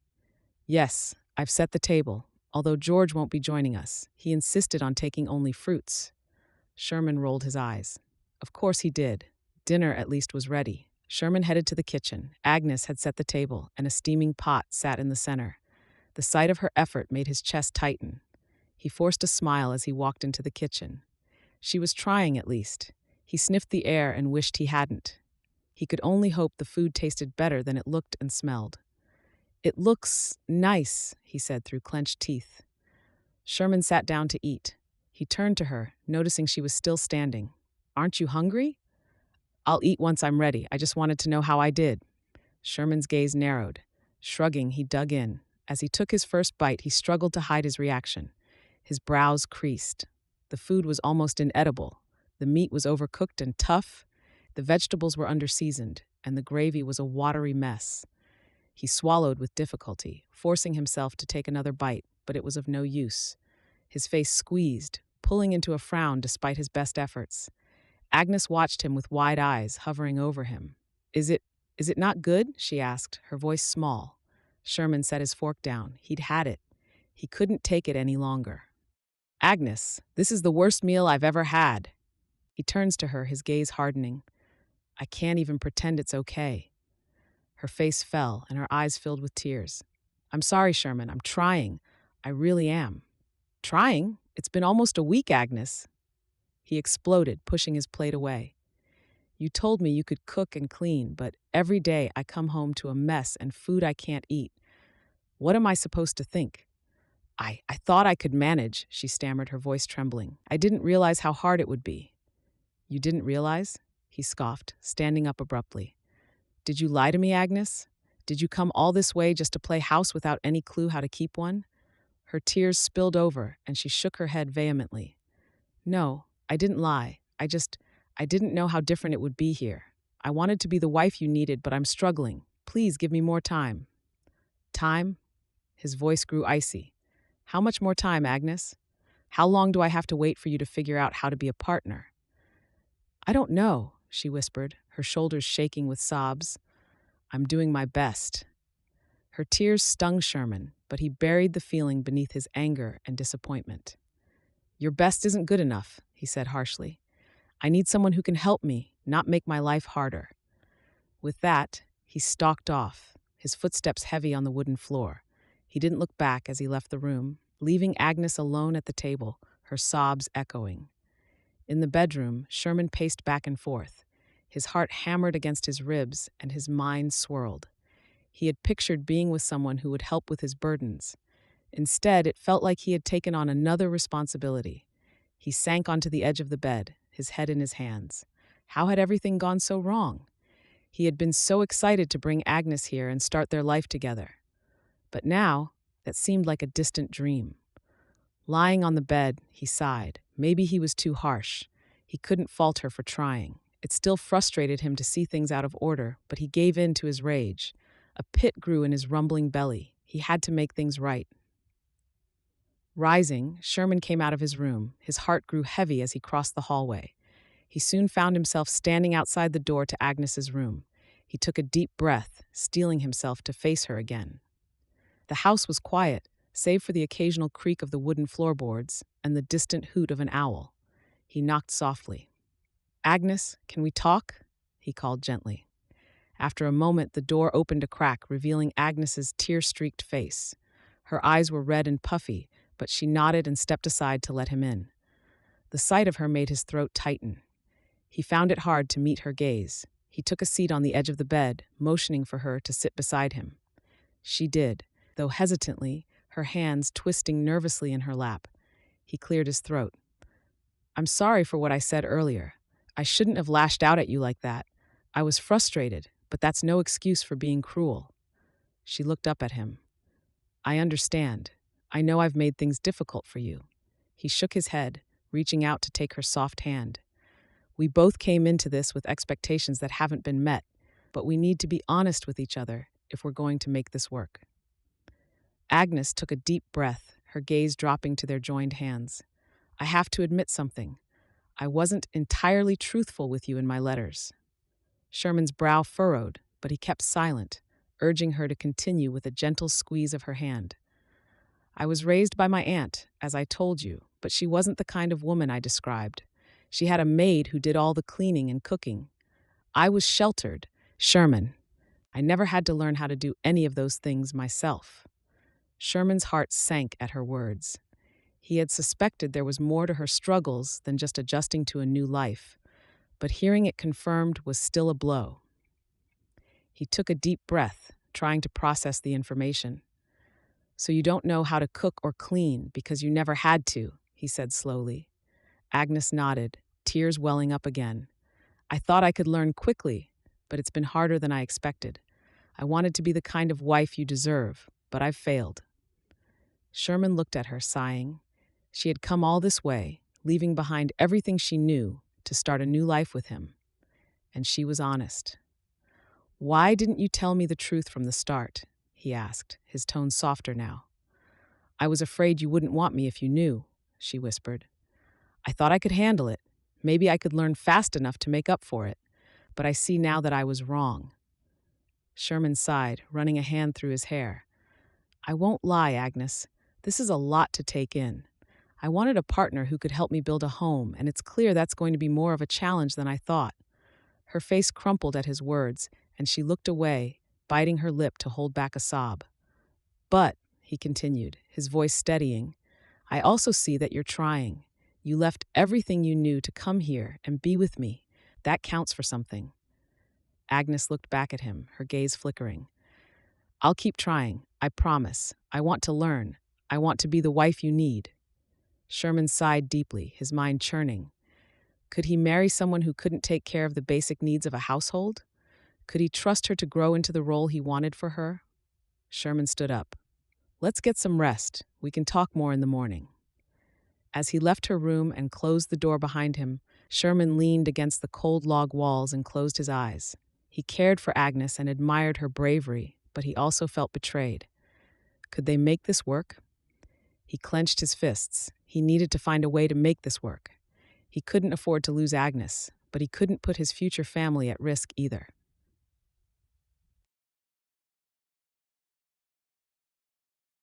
Chapter 7. The ride to Zeke's ranch was filled with an uncomfortable silence. Even the rhythmic clatter of the horses' hooves and the carriage wheels against the stony earth did little to ease the tension between Agnes and Sherman. Agnes stole glances at Sherman, but his face was unreadable. His eyes remained fixed on the road ahead. She clasped her hands tightly in her lap. Ever since their argument 2 nights ago, he'd taken to handling everything without saying a word. Each time she watched him, her chest tightened. He took on her role, and it didn't make her feel any better. Life in the West wasn't as she imagined. The gunslinging cowboys, the duels in the town centette, the vast ranches, and riding into the sunset with her lover. None of these were her realities. Instead, she found herself in a log cabin as the wife-to-be of a rancher, unable to fulfill her wifely duties. Tonight was important. The party was to celebrate the birthday of Zeke's son, Petey, Sherman had said. If things went well, she could at least show that she could fit into his world, even if she was still learning how. When they arrived, Zeke was waiting outside with a broad grin. "Sherman, Agnes, glad you both could make it," he called out, tipping his hat. "Evenin', Zeke," Sherman replied, attempting a smile. Agnes followed him out of the carriage, forcing a smile onto her face as well. She glanced around, her eyes widening. Now this was a true ranch. She could spot a barn in the distance and fields stretching into the night. Zeke's ranch house was alive with the sounds of laughter and singing. The air was filled with the aromatic scent of roasted meat and freshly baked bread, mingling with the sweet scent of blooming flowers from the garden. Lanterns hung around the yard, casting a warm glow over the gathering of family and friends. Children ran around, their joyous shouts adding to the lively atmosphere. "You must be Agnes Dewitt," Zeke smiled. "Sherman sure did get lucky with a woman as beautiful as you." Her smile widened, and warmth traveled up her face. "Thank you. It's a pleasure to meet you, Zeke." "The pleasure's all mine. Come on in," Zeke said, leading them toward the house. "Tiffany's been looking forward to meeting you, Agnes." Inside, the party was in full swing. The small house was bustling with people chatting and laughing.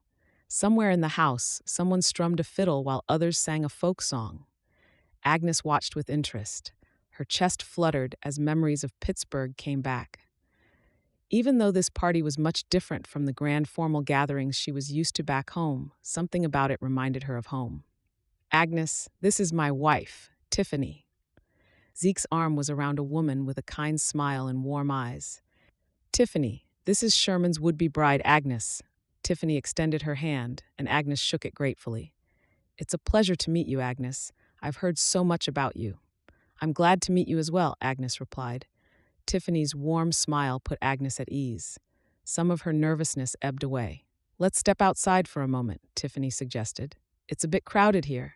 Agnes nodded, following Tiffany to a quieter corner of the yard.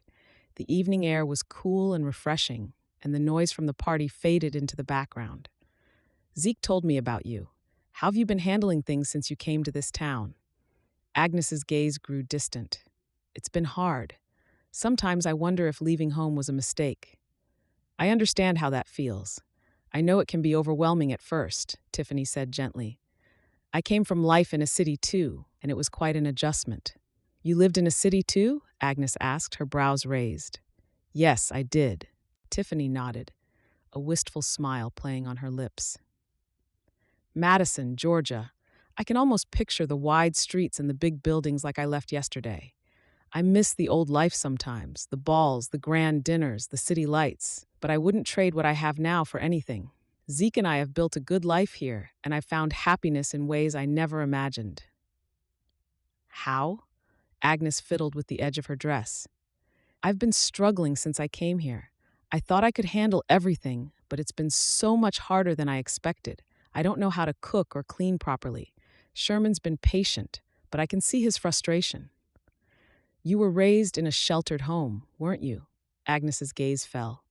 I was. Tiffany's expression softened and she placed a hand on Agnes's shoulder. It's a big change. No one expects you to be perfect right away. It takes time and patience. I had to learn too, and I made plenty of mistakes along the way. I just don't want to disappoint Sherman, Agnes said, her voice cracking. He's done so much for me, and I feel like I'm letting him down. You're not alone, Tiffany reassured her. I can help you. If you'd like, I can teach you how to cook and manage the household. It won't be easy, but I promise you'll get the hang of it. Agnes's eyes lit up as she turned to Tiffany. Really? You'd do that for me? Of course, Tiffany said with a smile. We women have to stick together. Besides, I think you'll find it more fulfilling than you expected. There's a certain joy in taking care of your home and family. It's like a satisfaction that comes from the simple things. Agnes could barely contain the happiness bubbling within her. Beaming, she held Tiffany's hand. Thank you so much. I don't know what I'd do without your help. You're doing a lot, even though we just met. People helped me when I came to this town. It's only fair that I help others. Tiffany squeezed her hand. We'll start tomorrow. You'll see, Agnes. You'll be just fine. The two women rejoined the party, but Agnes felt lighter than she had in days. She glanced at Sherman across the room, his face still drawn with worry, and made a silent promise to herself and him.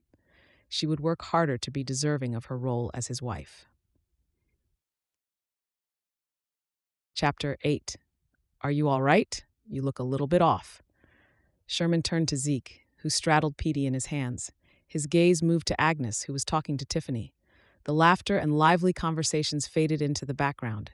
She looked so out of place, yet so determined, and it stirred something in him that he couldn't sort through. I'm fine, he said, his gaze lingering on Agnes. You're not fine. Maybe. He caught his friend's eye. Can we talk? Zeke raised an eyebrow, but nodded. Sure thing. Let's step outside. Zeke whispered to Petey, who giggled. He crossed the room and handed the boy over to Tiffany, who straddled him in her arms. Then he returned to Sherman. They walked out into the cool evening. The night was clear, and stars scattered across the sky like tiny diamonds. They strolled across Zeke's sprawling ranch, past the familiar sight of the barns and corrals. What's eating at you? Zeke asked, turning to face him. You've been looking like you've got the weight of the world on your shoulders. Sherman sighed, running a hand through his hair. It's Agnes. Things haven't been going as I hoped. Zeke leaned against the fence, raising a brow. What's been happening?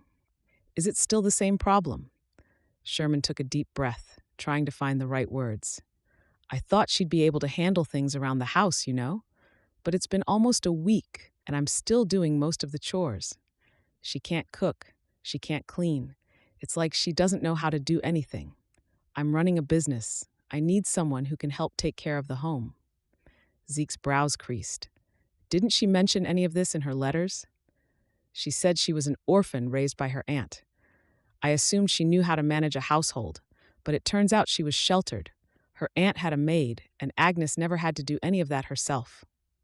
I feel like I've been misled, and now I don't know what to do. Zeke rubbed his chin. That's a tough spot, Sherman. I can see why you're frustrated, but you have to remember that she's out here, trying to start a new life with you. She left everything behind. That takes guts. I know, Sherman's shoulder dropped, and I admire her for that. But admiration doesn't help with the practical side of things. I need a partner, not someone I have to look after. Zeke nodded slowly. I hear you, but maybe you need to give her some more time. She's not used to this life. Tiffany struggled when she first got here, and she came from a similar background. But she learned, and now she's thriving. Maybe Agnes just needs a bit of patience and guidance. Sherman looked out over the darkened landscape. How long am I supposed to wait, Zeke? I can't keep running myself ragged, taking care of everything at home, and trying to get the business off the ground. Zeke placed a hand on Sherman's shoulder. Give her a couple of weeks. See if things start to improve. If not, then you'll have to make a hard decision. But don't rush it. This is new territory for both of you. Sherman sighed, the tension in his shoulders easing slightly. All right, I'll give her a bit more time. But if there's no change, I can't keep going like this. It wouldn't be fair to either of us. Zeke nodded, smiling. Fair enough. Just remember, this kind of change takes time. And sometimes folks surprise you. They turned back toward the house, the sounds of the party growing louder as they approached. Sherman's mind was still heavy with thoughts of Agnes. His eyes kept drifting to her, who was now laughing with Tiffany. His chest grew warm as watched her, admiring the way her face lit up and how she tried so hard to fit in despite everything. Part of him admired her spirit, but another part of him was consumed by doubt. How could he build a life with someone who couldn't even manage the basics of their household? The thought gnawed at him. When the party finally wound down, Sherman and Agnes made their way back to the wagon.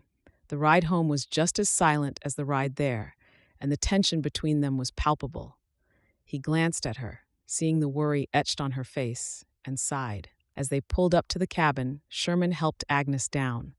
Even the brief touch, which sent Sherman's nerves fluttering, was filled with unspoken tension. Thank you for inviting me to the party. Sherman managed a smile. Did you have a good time? I did. That was all that was said. Sherman had been patient, but patience had its limits. He just hoped that in the coming weeks, Agnes would prove that she could be the partner he needed. If not, he didn't know what he would do. Sherman trudged home, the tiredness seeping into his bones. It was another long day. This time, he'd gone out into the field to organize things. His mind was in disarray. It had been 2 weeks since his conversation with Zeke, and while he had resolved to give Agnes more time, his frustration lingered. He was undeniably attracted to her, and she had a spirit that intrigued him, but the practical side of him couldn't ignore the reality of their situation. How could he spend his life with someone who couldn't even manage basic household chores? As he approached the cabin, he braced himself for the usual mess and chaos, except he was tired. He couldn't handle much. His footsteps were heavy, and his heart was burdened. If things were untidy, they'd have to wait until the next day. But as he opened the door, an unexpected sight met him. His eyes widened, and he blinked twice. The cabin was spotless. Everything was in its place. The air was filled with the aroma of something delicious being cooked. For a moment, he stood there, dumbstruck. In the corner of the room, Agnes was sitting with his grandfather, reading to him from a well-worn book. Her voice was gentle and soothing, and his grandfather looked content, a rare sight in recent days. Agnes turned to him, her face lighting up with a smile when she saw him. "Welcome home, Sherman," she called out, breaking. Sherman blinked again, still trying to process the scene before him. "Agnes, what?" She sniffed the air, then dropped the book and touched his grandfather's hand. He smiled and nodded. "You're just in time," she said, standing up and smoothing her dress. "Dinner's ready. Please wait here." Sherman sat near George. He glanced around once more. "What happened here?" "Gramps, are you seeing this?" George chuckled. Before he could say anything, Agnes returned. "Both of you, please follow me." Sherman helped his grandfather up. They followed her to the dining table, but Sherman's steps were slow and hesitant. When he reached, his jaw fell open. The table was set neatly, with plates of food that looked and smelled inviting. There was a steaming pot of stew, freshly baked cornbread, and a side of beans. Last night after dinner, Agnes had asked to handle the cooking and cleaning. Sherman accepted, albeit reluctantly. Was this what she had in mind? He smiled. What changed? Sherman took his seat, his mind still reeling. Agnes served him a generous portion of the stew. Her smile never faltered. His grandfather was already seated, looking more content than Sherman had seen him in a while. Sherman picked up his spoon, feeling like he was in a dream. He took a cautious bite of the stew, expecting the worst. But as the flavors hit his tongue, his eyes widened in surprise. The stew was hearty and delicious. The meat was tender, and the vegetables were perfectly cooked. The cornbread was golden and fluffy, and the beans were seasoned just right. "This is really good, Agnes," he said, unable to hide his astonishment. Agnes smiled warmly. "I'm glad you like it. Tiffany's been giving me lessons. I know I have a lot to learn, but I'm trying my best." Sherman was impressed. It had only been 2 weeks. How did she get so good? He took another bite, savoring the meal. Each mouthful was bliss. He glanced at Agnes, her eyes searching his face. He flashed her a warm grin. They ate in relative silence, the only sounds being the clinking of cutlery and the occasional murmur from his grandfather. Sherman kept stealing glances at Agnes, watching her carefully. She seemed to be more at ease. It was clear that she had been working hard. After dinner, Sherman helped clear the table, still trying to find the right words to express his thoughts. Agnes joined him in the kitchen, and they worked side by side. "Thank you," he finally said, breaking the silence. "I can see how hard you've been working. I'm sorry for doubting you." Agnes turned to him, shaking her head. "Please don't apologize. I understand why you were frustrated. I should have been more honest about my lack of experience. But I promise you, I'm committed to making this work. I want to be the wife you need." A warmth spread through Sherman's chest. A hope that had been buried under his doubts sprang back to life. He reached out and took her hand. "I appreciate that, Agnes. I really do. His voice hitched. "Keep up the good work." Her radiant smile made his heart skip a beat. "Thank you. That means a lot to me." They finished cleaning up. After wishing him a good night, Agnes went to her room. Sherman went to the living room, where he sat with his grandfather, who looked at him with a knowing smile. "She's a keeper, that one," his grandfather said quietly. Sherman nodded, his eyes drifting to the hallway. "Yeah, I think she is." For the first time, he came to terms with his affection for her, a feeling that had been growing steadily despite his frustrations. He was attracted to her beauty and spirit, and now he saw her potential to be a true partner. He'd been so close to admitting it in the kitchen, but he held back. Another nagging doubt clouded his mind. Did she feel the same way? Chapter 9. Chapter 9. The first light of day was still far from appearing when Agnes got out of bed. Her nerves thrummed as she set about putting things in order. With a hum, she tidied the house. The day before, Sherman had promised to take her to the waterfall that morning. She could hardly contain the excitement brimming within her. She'd heard so much about the place, but she'd never set eyes on it, or any waterfalls for that matter. A few hours later, everything was in order. The early rays were already shooting through the windows, lighting up the interior. The morning was bright and clear, the perfect day for an outing. Retreating to her room, Agnes quickly dressed in her best, a modest dress she hoped would be suitable for the trip. When she was done preparing, she came out of her room. She stopped. Sherman stood in the living room, gazing out the window. She smiled as she took in his appearance. He looked every bit the handsome logger she had come to admire in his well-fitted button-up shirt, vest, brown trousers, and well-worn leather boots. At that moment, he turned to her. His gaze softened, and he smiled. A blush crept up her cheeks. "I was surprised to see the place all tidied up. You must have woken up early." "I did." She fiddled with her dress. "I wanted everything done before we left." His smile widened, and he nodded. "Thank you." Her face warmed. She wanted to speak but couldn't find the words. "Ready?" he asked, his voice warm. "Yes," she replied, smiling. He stretched his hand and she walked over and took it without hesitation. His gentle yet firm hold on hers made her chest flutter. He led her outside where his buggy was waiting. They rode to the waterfall in comfortable silence, and Agnes's eyes were fixed on the scenery around them. She gazed wide-eyed at the wide expanse of blue sky, the rolling green hills, and the occasional glimpse of wildlife darting through the underbrush. She never failed to note how different this place was from the bustling streets of Pittsburgh. She found herself falling in love with the land almost as much as the man beside her. In love? Her heart skipped a beat. She turned to Sherman. His gaze was on the road. She gazed away, blushing. It wasn't hard to see why. He was handsome. He was kind. He'd been good to her ever since she came to Rainbow Falls. He was patient, but most importantly, he made her feel like no one else had before. Her chest hammered whenever she thought of him. Her skin tingled when he was near. She couldn't stop thinking of him, even at that moment.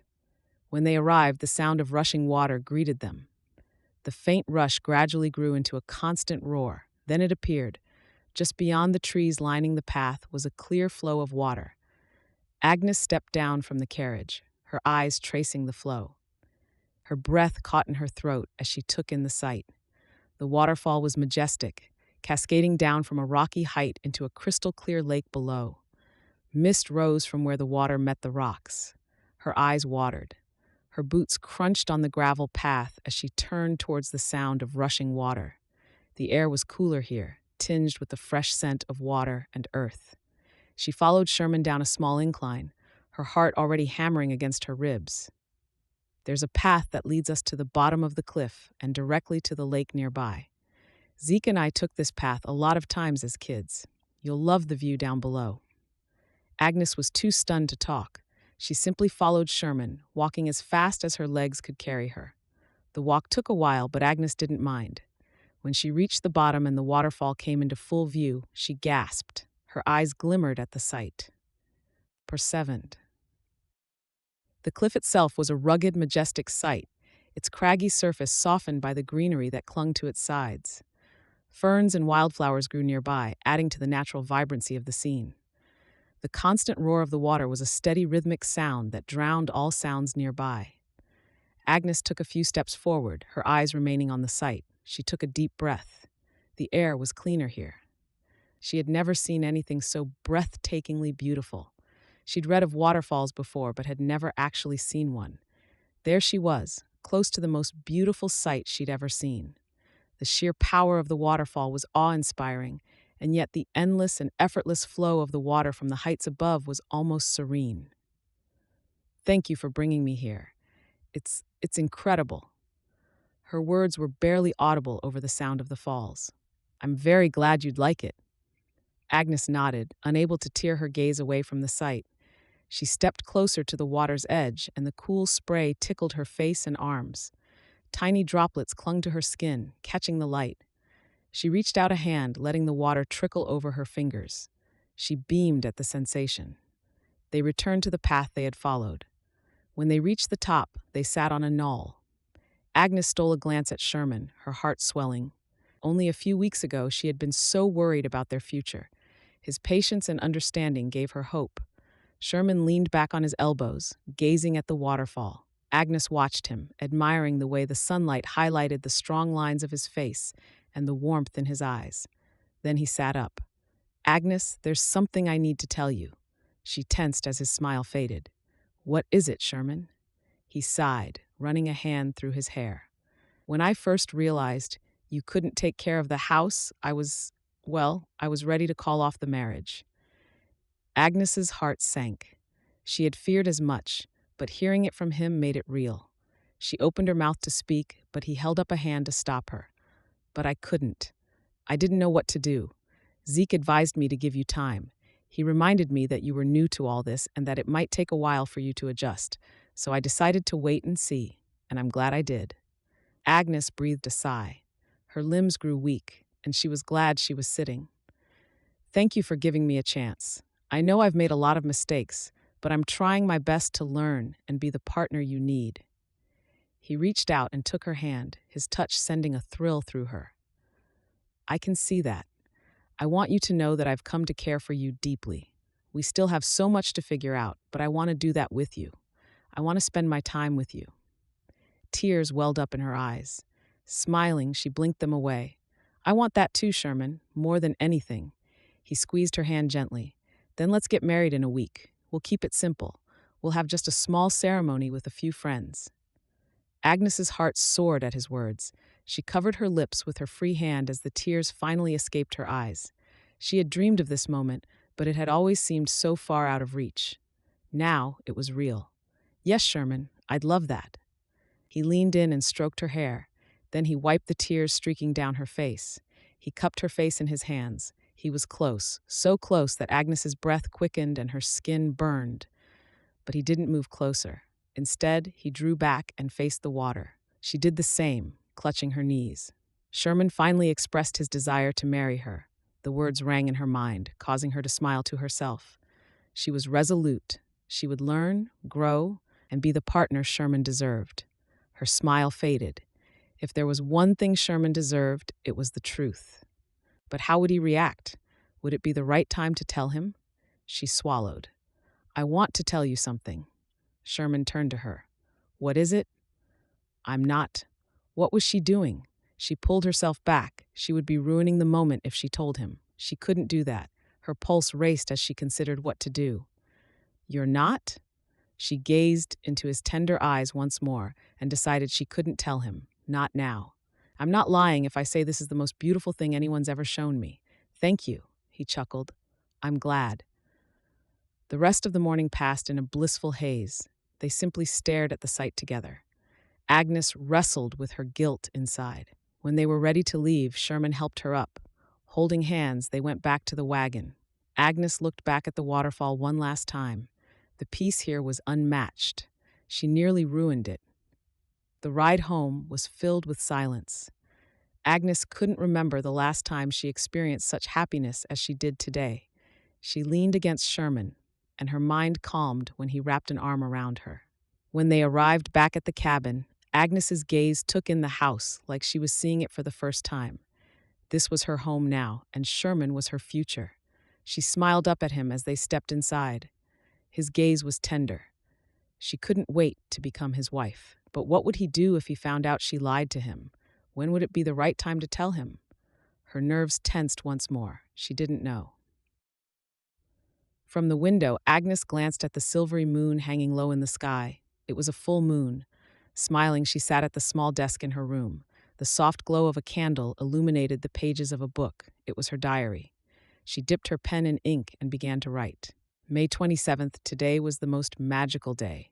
Sherman took me to the waterfall, and it was even more beautiful than I could have imagined.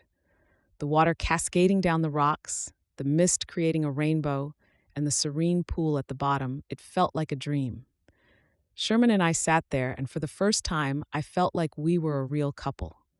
I think we are finally starting to understand each other. Mother once told me waterfalls were the most beautiful sight. She wasn't wrong. I just wish she could have seen this one. Agnes paused. She dropped her pen, sighing. It had been weeks, yet she hadn't even written to her parents. She couldn't. If she did, they would know where she was. Her eyes closed, and she bit her lip. Even though she followed her heart, Agnes couldn't help thinking about them. How had they moved on from her disappearance?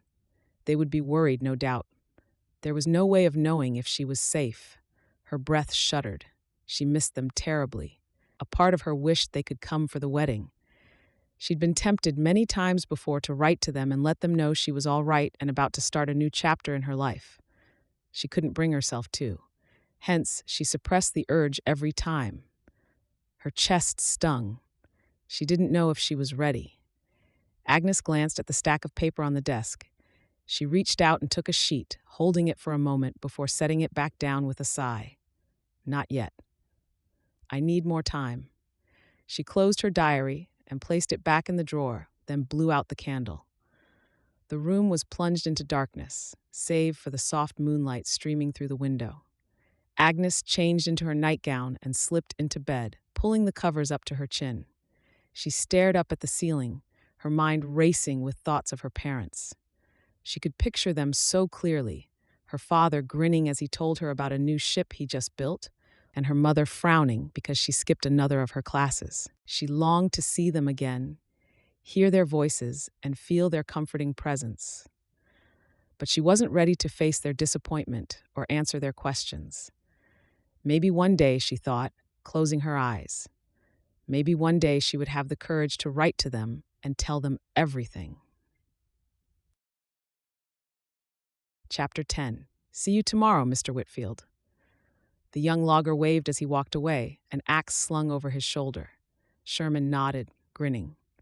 Tommy was catching on fast.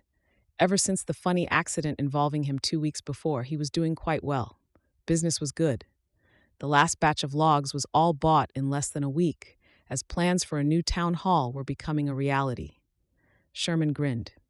This small town with its few residents, just over 300, was growing faster than he could have imagined. He could still remember the days when the residents numbered about 50. It seemed a lifetime ago. Stretching, he groaned. It had been a long day at the logging site. His muscles ached, but his spirits were lifted. He had high hopes for the future. That wasn't all. The thought of coming home to a clean house and a warm meal made his smile widen. Agnes had been doing so well lately, and he was proud of her efforts. When he stepped through the front door, he chuckled. The house was tidy, just as he expected.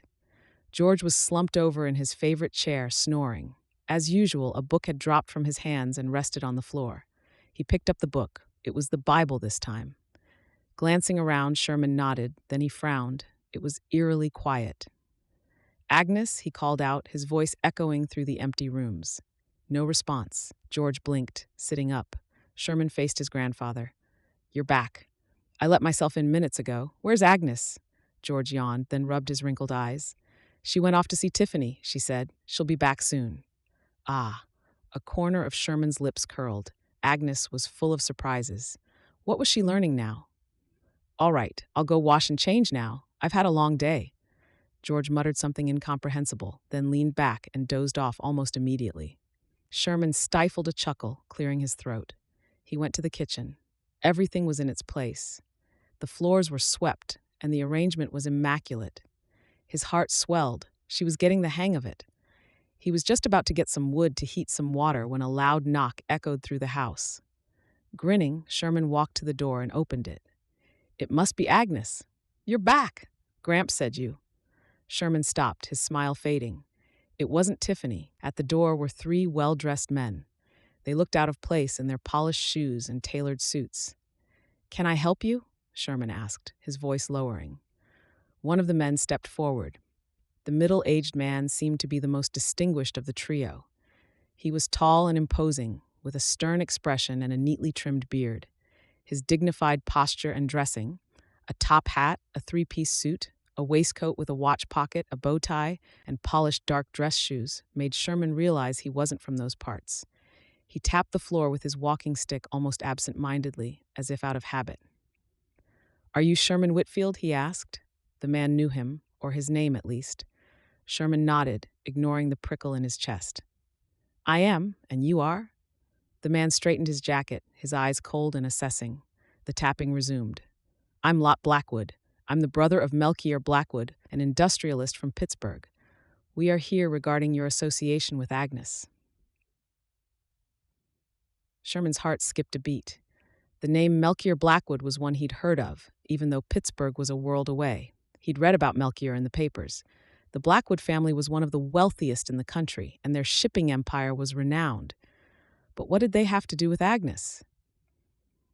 "I'm afraid I don't understand," Sherman said, trying to keep his voice steady. "Who's Agnes to you? What do you want with her?" Lot smiled.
Prosody rate percent. Deep lines were etched into the old man's face. Sherman wobbled to a seat nearby and sank into it, burying his face in his hands. He didn't know where to begin. Gramps, he started, his voice muffled and shaky. I need to tell you something. George frowned, setting his book aside. What is it, Sherman? Sherman took a few moments to compose himself, but the words seemed to choke in his throat. Finally, he lifted his head, meeting his grandfather's eyes. Agnes isn't who she said she was. She's not Agnes Dewitt. Her real name's Agnes Blackwood. She's from the Blackwood family, the shipping magnates. George's eyes widened. For a moment, he didn't speak. The Blackwoods? He repeated slowly. Why, I remember them. My best friend Bart was a sailor on one of the naval ships. A lot of ships we used were built by the Blackwoods. Are you sure? Sherman nodded, his gaze dropping to the floor. Her uncle, Lot Blackwood, came by. He had one of my letters to her. He told me everything. The room fell into a heavy silence. Finally, George cleared his throat. What'll you do? Sherman shook his head, his thoughts still a tangled mess. I don't know, Grandpa. She lied to me about everything, but I can't fully condemn her. She's been good to us. She tried so hard to fit in and be part of my life. I can't just ignore that. But I can't have our marriage built on a lie. George leaned back in his chair, sighing heavily. People sometimes lie because they're scared or because they're trying to protect something. We don't know why she lied, but we do know she's been kind and caring since she came here. Sherman groaned, pulling at his hair. I just can't wrap my head around it. She had so many chances to tell me the truth. Why didn't she? The waterfall came to his mind. Why couldn't she tell him then? That was when it occurred to him. She wanted to say something, but paused. Was that what she wanted to tell him? Why couldn't she? George leaned forward. You need to hear her side of the story, Sherman. Don't make any decisions until you've talked to her. She might have had good reasons that you don't understand yet. Sherman nodded slowly, but the turmoil in his heart still raged. I'll wait for her to come back. I'll ask her why she lied, but I don't know if I can ever trust her again. How can I be with someone who deceived me like that? George gave him a sympathetic smile. Love isn't always straightforward. It's a curvy road with hills and valleys aplenty. This might be a really low valley or a chasm to you. It might be one of the hardest choices you'll face. But if you truly love her, you owe it to yourself to try and understand why she did what she did. Sherman remained silent, closing his eyes. He loved Agnes. There was no doubt about that. He loved her spirit, her determination, and the way she had tried to adapt to his world. But the betrayal was like a knife in his heart, and he wasn't sure if he could ever fully heal from it. I'll listen to what she has to say, but I need time to think. I need to figure out if I can move past this. George nodded. Take all the time you need, Sherman. But remember, don't let pride or anger cloud your judgment. Sometimes forgiveness is the strongest thing you can offer. Sherman rose from his seat. He headed outside. He would wait for her. He stared at the darkening sky. Any moment now, and she would return. His mind raced with questions. Why had Agnes lied? What was she running from? And most importantly, could he ever trust her again? He closed his eyes, trying to calm his turbulent thoughts. He loved Agnes, but love alone wasn't enough. To him, trust was more important than love. His trust was shattered. Chapter 11. Agnes stood with a proud smile on her face, her hands lightly dusted with flour. She did it. The aroma of freshly baked peach pie teased her nose, and she giggled with delight. Tiffany, standing beside her, beamed. You did a fantastic job, Agnes, Tiffany said, her eyes sparkling. That pie looks perfect. It took 2 tries, but she got it. She could now make Sherman's favorite meal. That, for her, was a crowning achievement. I couldn't have done it without you, Tiffany. Thank you so much for teaching me. Tiffany waved her off. Oh, nonsense. You've got the knack for it. Even I wasn't as fast a learner as you are. Sherman's going to be thrilled. The mention of Sherman caused a spark in Agnes's chest. She blushed, trying hard not to make it obvious. Her feelings for him were growing by the day, and she was ready to express them. Was there a better way to do that than a conversation after dinner with peach pie on the menu? I hope so. She gazed at the pie, although her eyes were distant. He's been so patient with me. Tiffany placed a hand on Agnes's shoulder.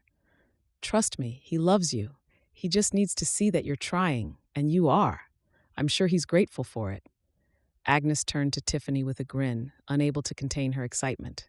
She took a deep breath. He is. He's decided to go ahead with the marriage. Tiffany's face lit up. She clasped Agnes's hands in hers.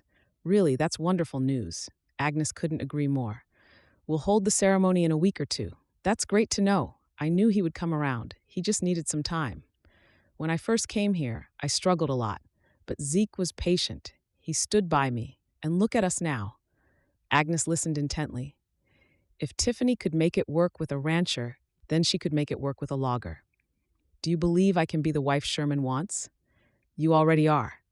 Tiffany squeezed her hands. Just don't give up. It's tough at first, but you've got the spirit for it, and Sherman, well, he's lucky to have you.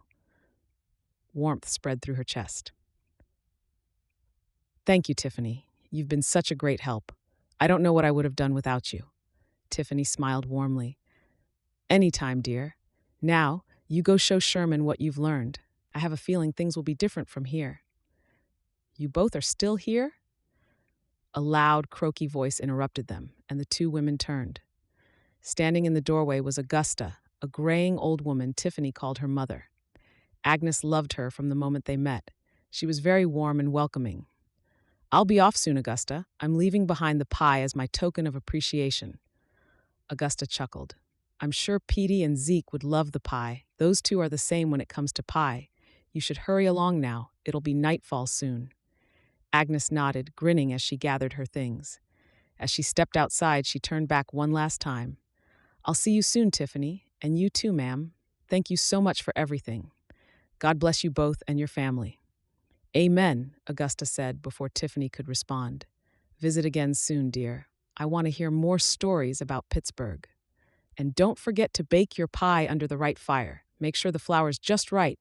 And, Ma! Tiffany cut in, laughing. Let her go. Waving once more, Agnes walked out of Tiffany's home. Her heart was lighter than it had been in days.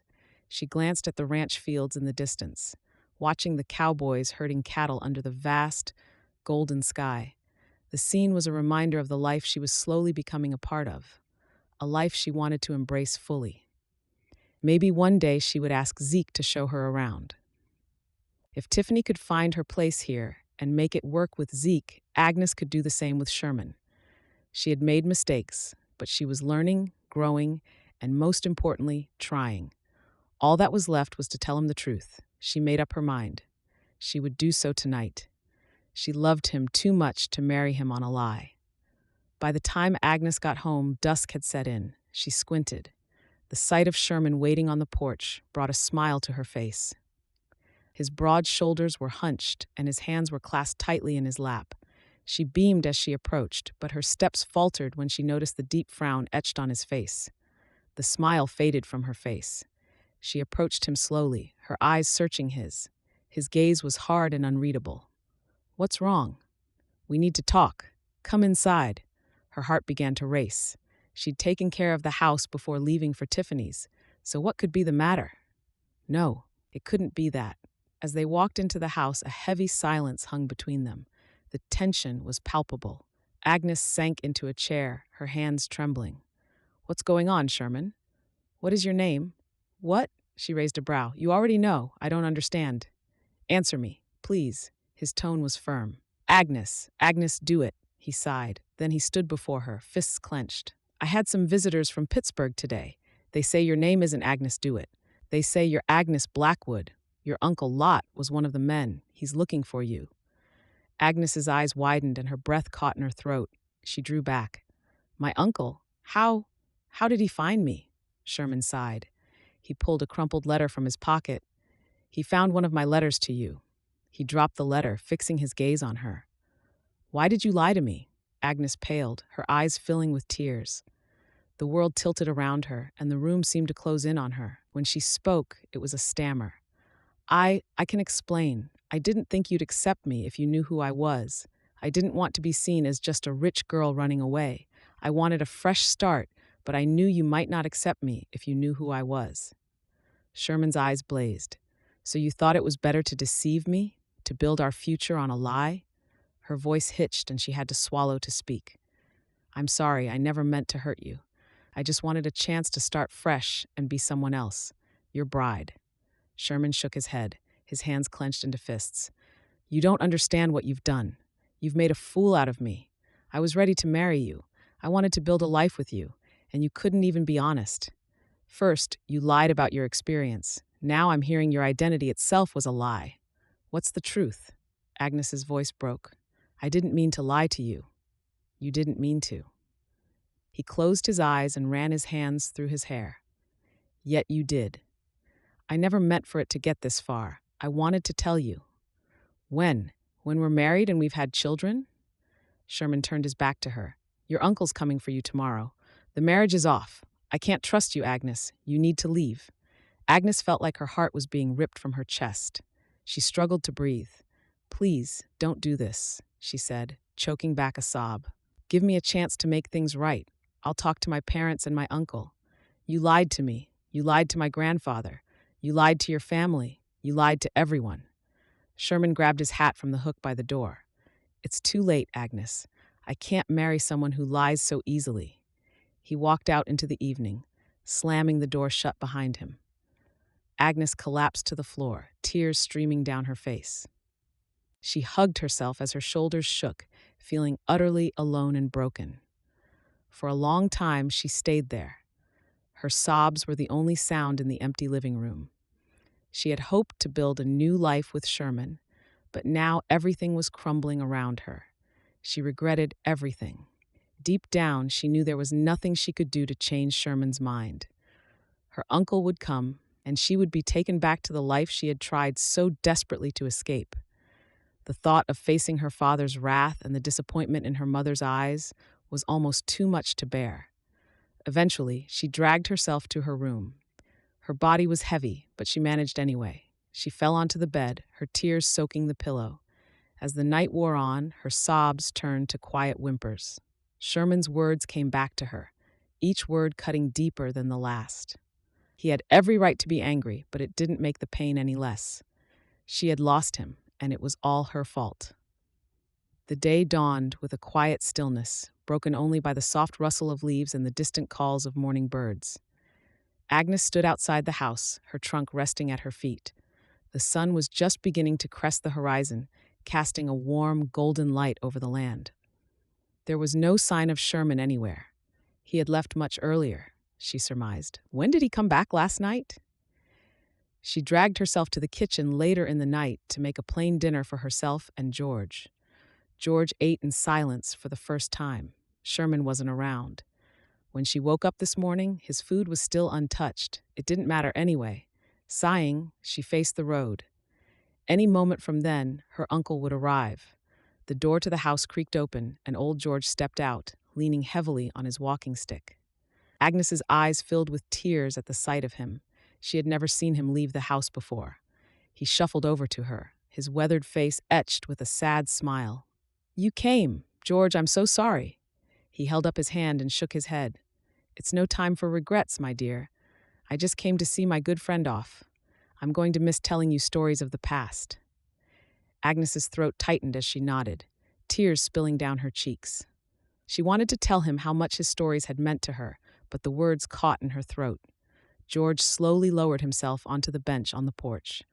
Wherever you go, just remember that love always finds a way. Don't give up on that. Embrace it. It's an adventure. Agnes's face was wet with tears. Thank you, George, she whispered, her voice trembling. I'll never forget your stories. George reached out and patted her hand. Don't you worry, child. I have a feeling you'll be back.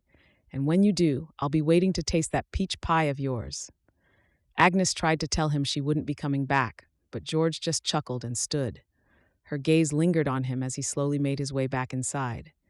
He said it with so much surety that his words left her with a small glimmer of hope, despite her heavy heart. Just then, a carriage appeared in the distance, its wheels kicking up dust as it approached the house. The carriage pulled up to the front, and a well-dressed man stepped out. It was her Uncle Lot. Agnes ran into his arms, and he enveloped her in a comforting embrace, stroking her hair gently. Agnes, my dear, you've had us all worried sick, Lot said, sighing. Your parents have been beside themselves with worry. It's time to come home." "I'm so sorry, Uncle," Agnes whispered. "I never meant to cause so much trouble. I just wanted a life of my own." "I understand. You're just like your father. He was such a lover of adventure as well. Let's go now. He's waiting for you back home." Prosody Retrent.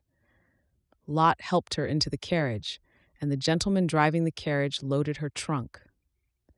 Agnes turned to glance at the log cabin. She hoped Sherman would read the letter she had left for him in the living room, thanking him for her time in Rainbow Falls. She couldn't speak with him in person. As the carriage began to move, Agnes took one last look at the town she had come to love. Her eyes lingered on the office of Sherman's logging business, and she tried hard not to break down. She bid Rainbow Falls a silent farewell, wiping the tears from her eyes as the town faded into the distance. The carriage wheels clattered on the dusty road, but everything else was silent. Agnes was glad her uncle wasn't asking her a lot of questions. When they arrived at the train station, Agnes boarded the train with her uncle and a small entourage waiting for them. She found a seat by the window. As the train began to move, she felt the need to write in her diary. Maybe that would help calm her racing thoughts. She searched her trunk, but it wasn't there. Her hands began to tremble. After another search, her diary was still nowhere to be found. Then her eyes widened. She realized it was still at Sherman's home. She had left it on the table. "Anything the matter?" Lot asked. Agnes kept her trunk beside her and shook her head. The train gathered speed, speeding away as the horns blasted with an exploding fury.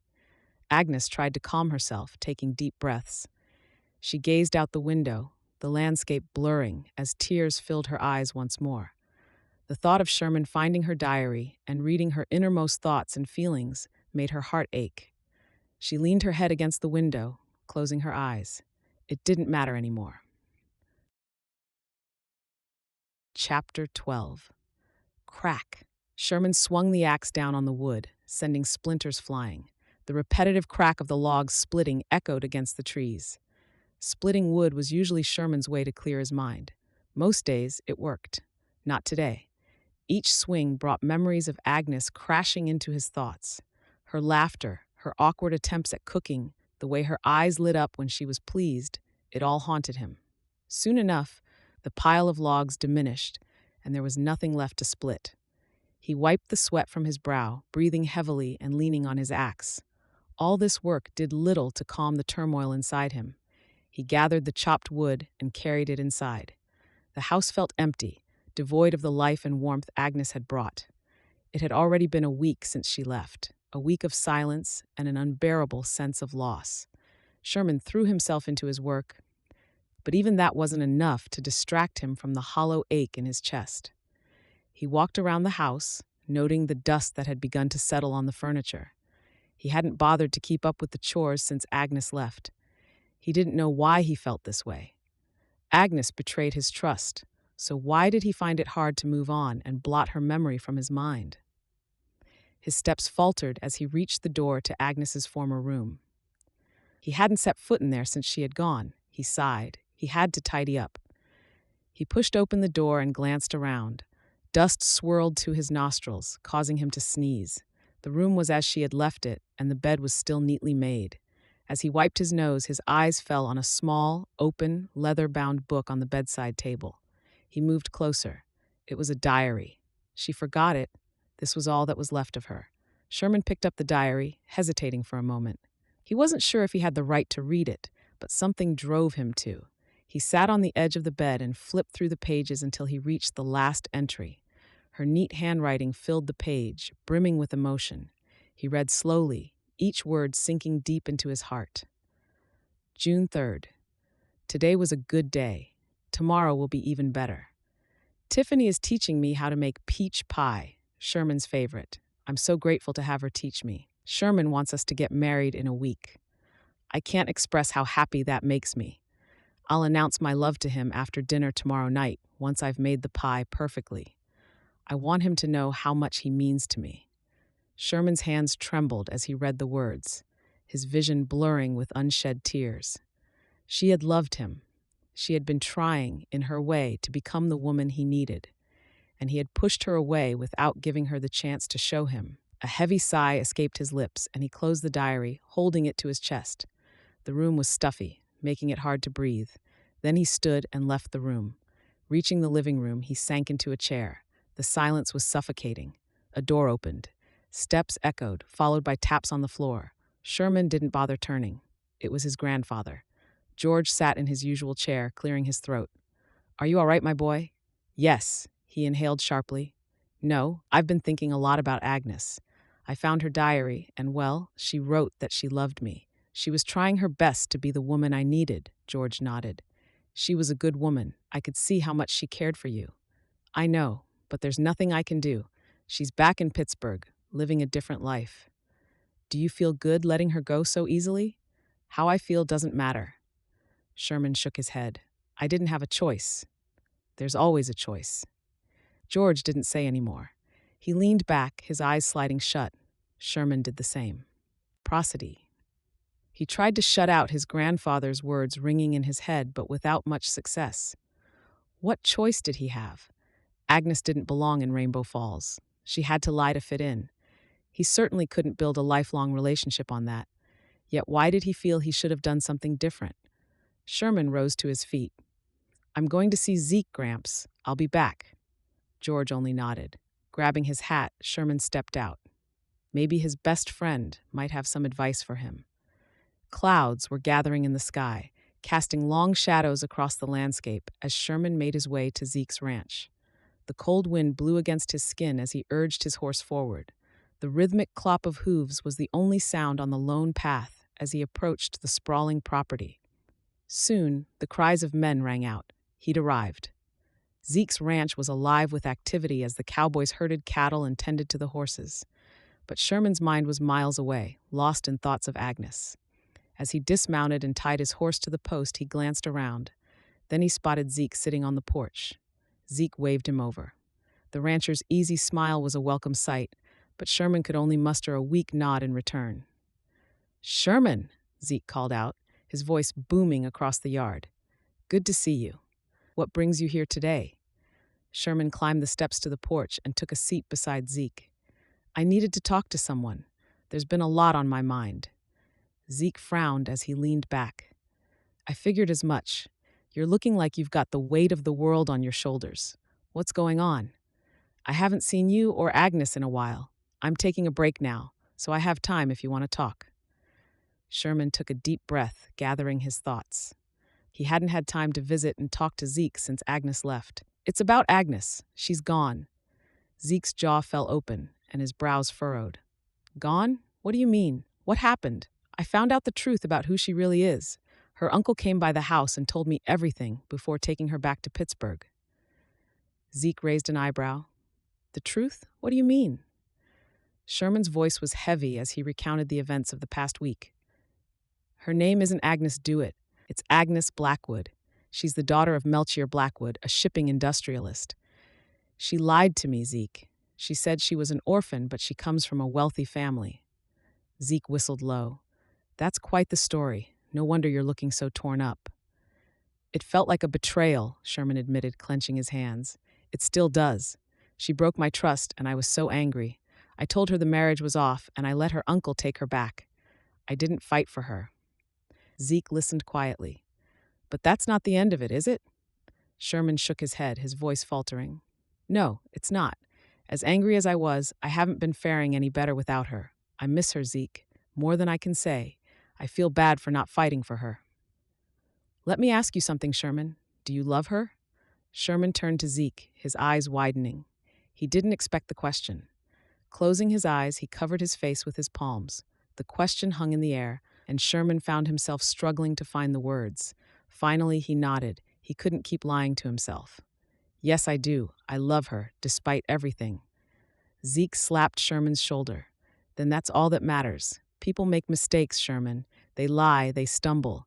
But if you love her, you owe it to yourself to pursue that love."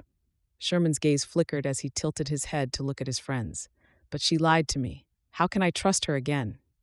"Trust is built over time. It takes effort and understanding." "Agnes did try her best to fit in, didn't she?" You couldn't even guess she was the daughter of one of the richest men in the country. She trusted you enough to want to build a life with you, even with the world at her fingertips. She just didn't trust that she would be enough for you. If you truly love her, you'll find a way to work through it. Ask yourself, is she enough for you? Yes. Sherman sat up. She is. Then maybe it's time for you to take a trip to Pittsburgh. Sherman blinked. Pittsburgh? I've never been that far. Zeke nodded, a smile tugging at the corners of his mouth. Yes, go to her. Show her that you're willing to fight for her love. Sometimes you have to take a risk to find out what's truly worth fighting for. Sherman sat in silence for a moment, absorbing his friend's words. The idea of traveling to Pittsburgh and confronting Agnes and her family was daunting. But Zeke was right. If he truly loved her, he had to be willing to fight for her no matter what. I guess it's time for me to make the trip after all. Sherman stood, his heart throbbing. Thank you, Zeke. You're right. I owe you one. Zeke grinned and clapped him on the back. That's the spirit, my friend. Go get your woman. And remember, we're all rooting for you. Can George stay over with you while I'm gone? Why, he's welcome anytime. I'll take care of him. Thank you. Sherman pulled Zeke into an embrace. For everything. Sherman left the ranch with a lighter heart, his mind clear and focused. As he rode back home, he made a vow to himself. He wouldn't return to Rainbow Falls without Agnes. It didn't matter who he had to face. He was determined to make things right and show her that their love was stronger than any deception. Chapter 13. Agnes stood at the edge of the grand ballroom, stiff in her full-length ball gown. She took another deep breath. The corset was definitely too tight. Somehow, she had to bear with it. She also had to bear with the incessant hum and clinking of glasses. The atmosphere was as suffocating as her corset. But she had no choice but to see out the evening. Her eyes drooped. Her parents were hosting the party after all. She spotted her mother flitting around the room and groaned when she headed her way. Jolene had already introduced her to a string of distinguished young men, each more polished and eligible than the last. Yet none of them sparked even a glimmer of interest in her. She smiled politely, nodded at the appropriate times, and exchanged pleasantries, but her heart wasn't in it. She felt like an actress in a play, going through the motions with no passion. Every time she forced a smile, she felt worse. Inside, she longed for Rainbow Falls. She wished she could return to the simple, rugged life she had found there and to Sherman. Her chest plunged. Agnes, dear, have you met Dr. Thorne? He tutors at Yale. He's just returned from an extended tour of Europe, her mother said, pulling her to the present. He's one of the country's youngest professors. Such a brilliant mind, if you ask me. Agnes's gaze went to the tall, impeccably dressed man standing beside Jolene. She nodded, murmuring a greeting as the young man bowed slightly. She groaned inside. Even this man's polished manners and charming smile did nothing to lift her spirits. They exchanged a few words about his travels, but Agnes found her mind drifting. I planned to stop by Germany, but I couldn't because I was due back home. I did stop by Austria, though.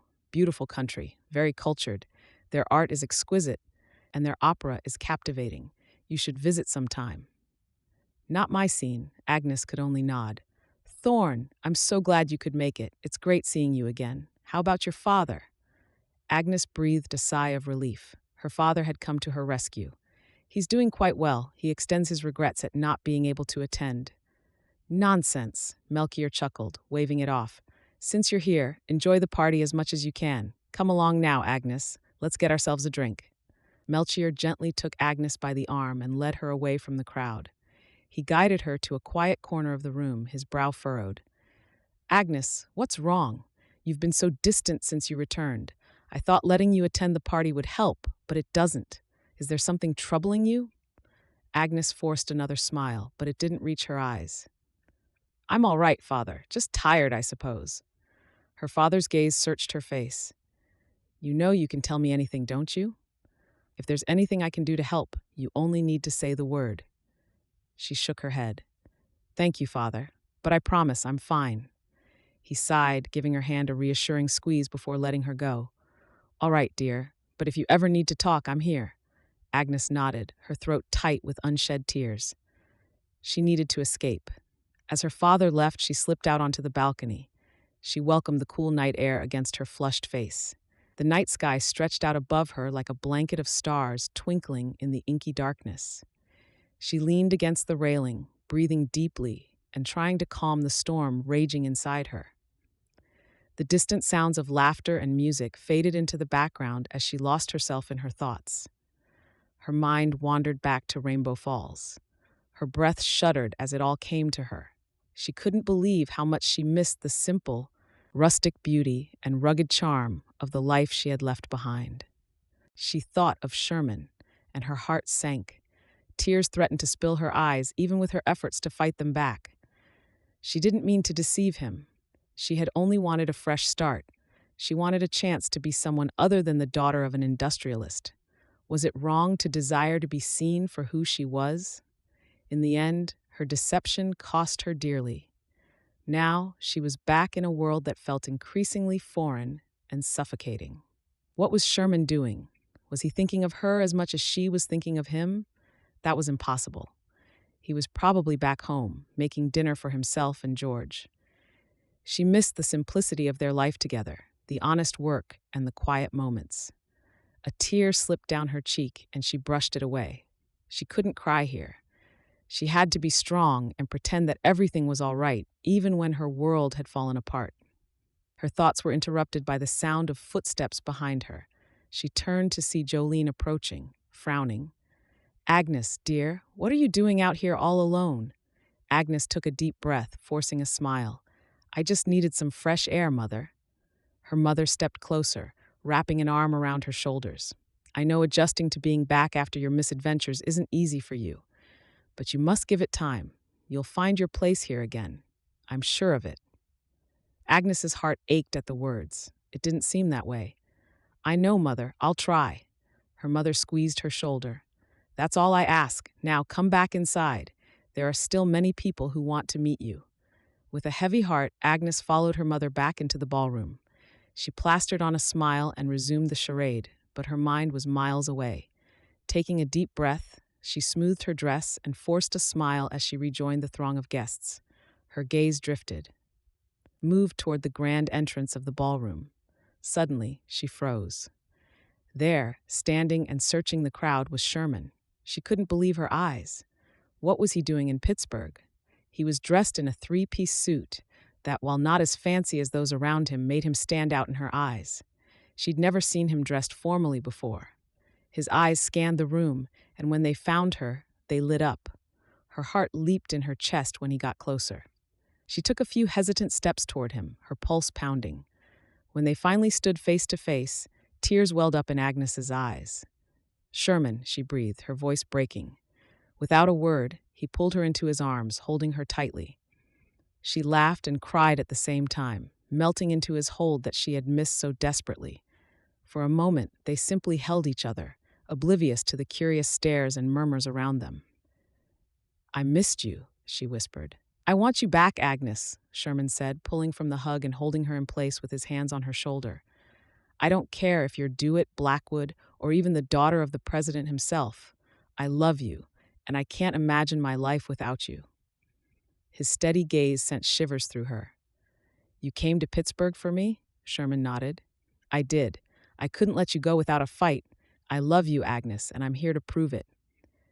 Agnes's eyes watered.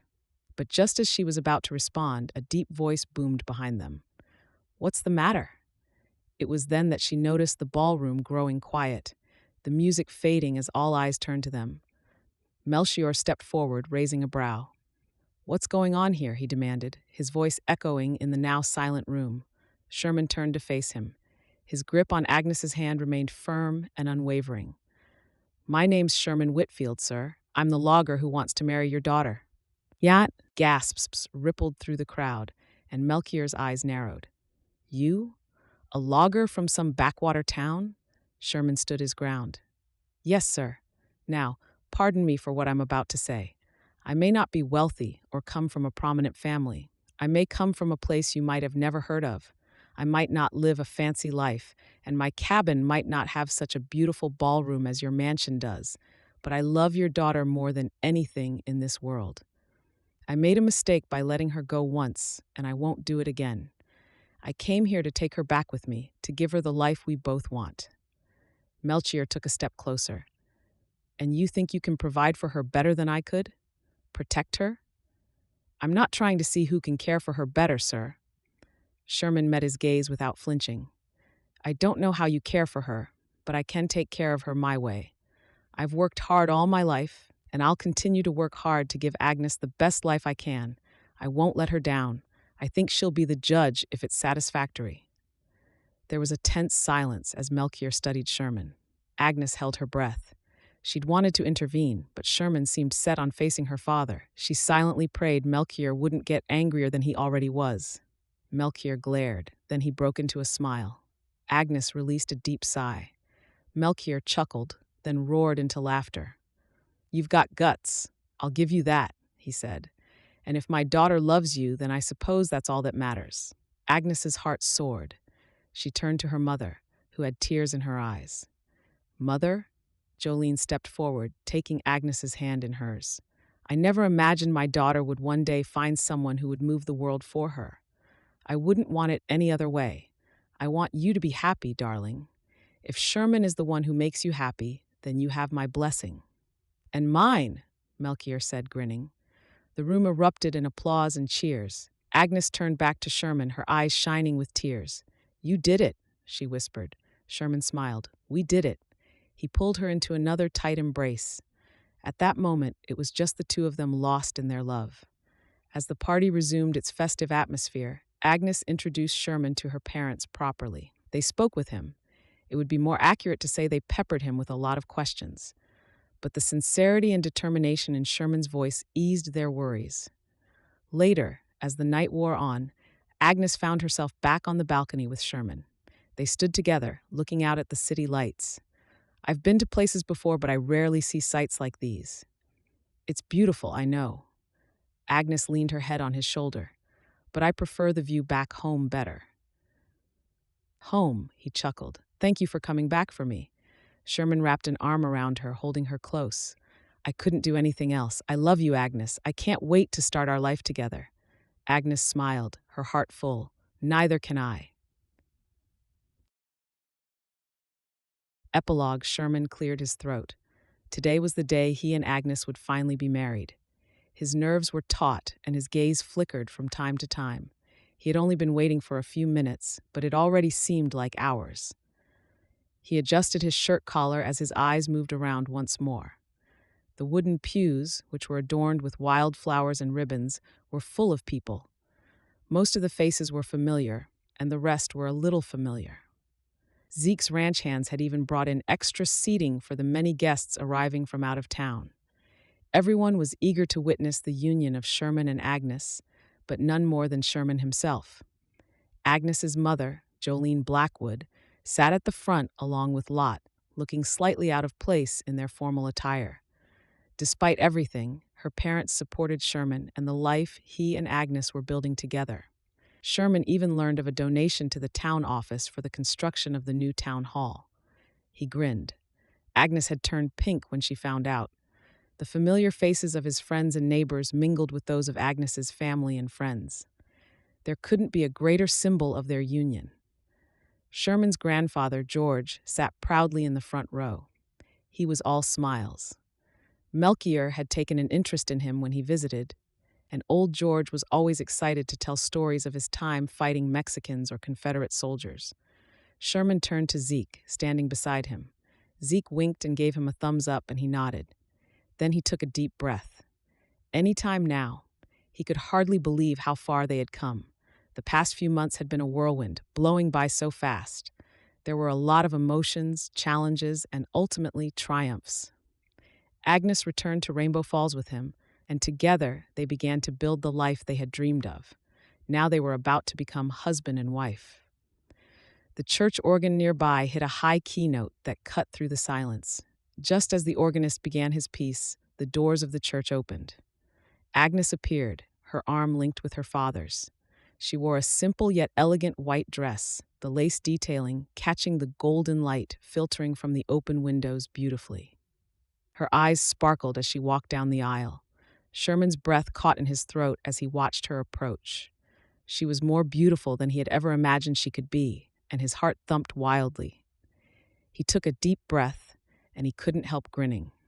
When she reached him, he took her hand, feeling the familiar warmth and softness that had come to mean so much to him.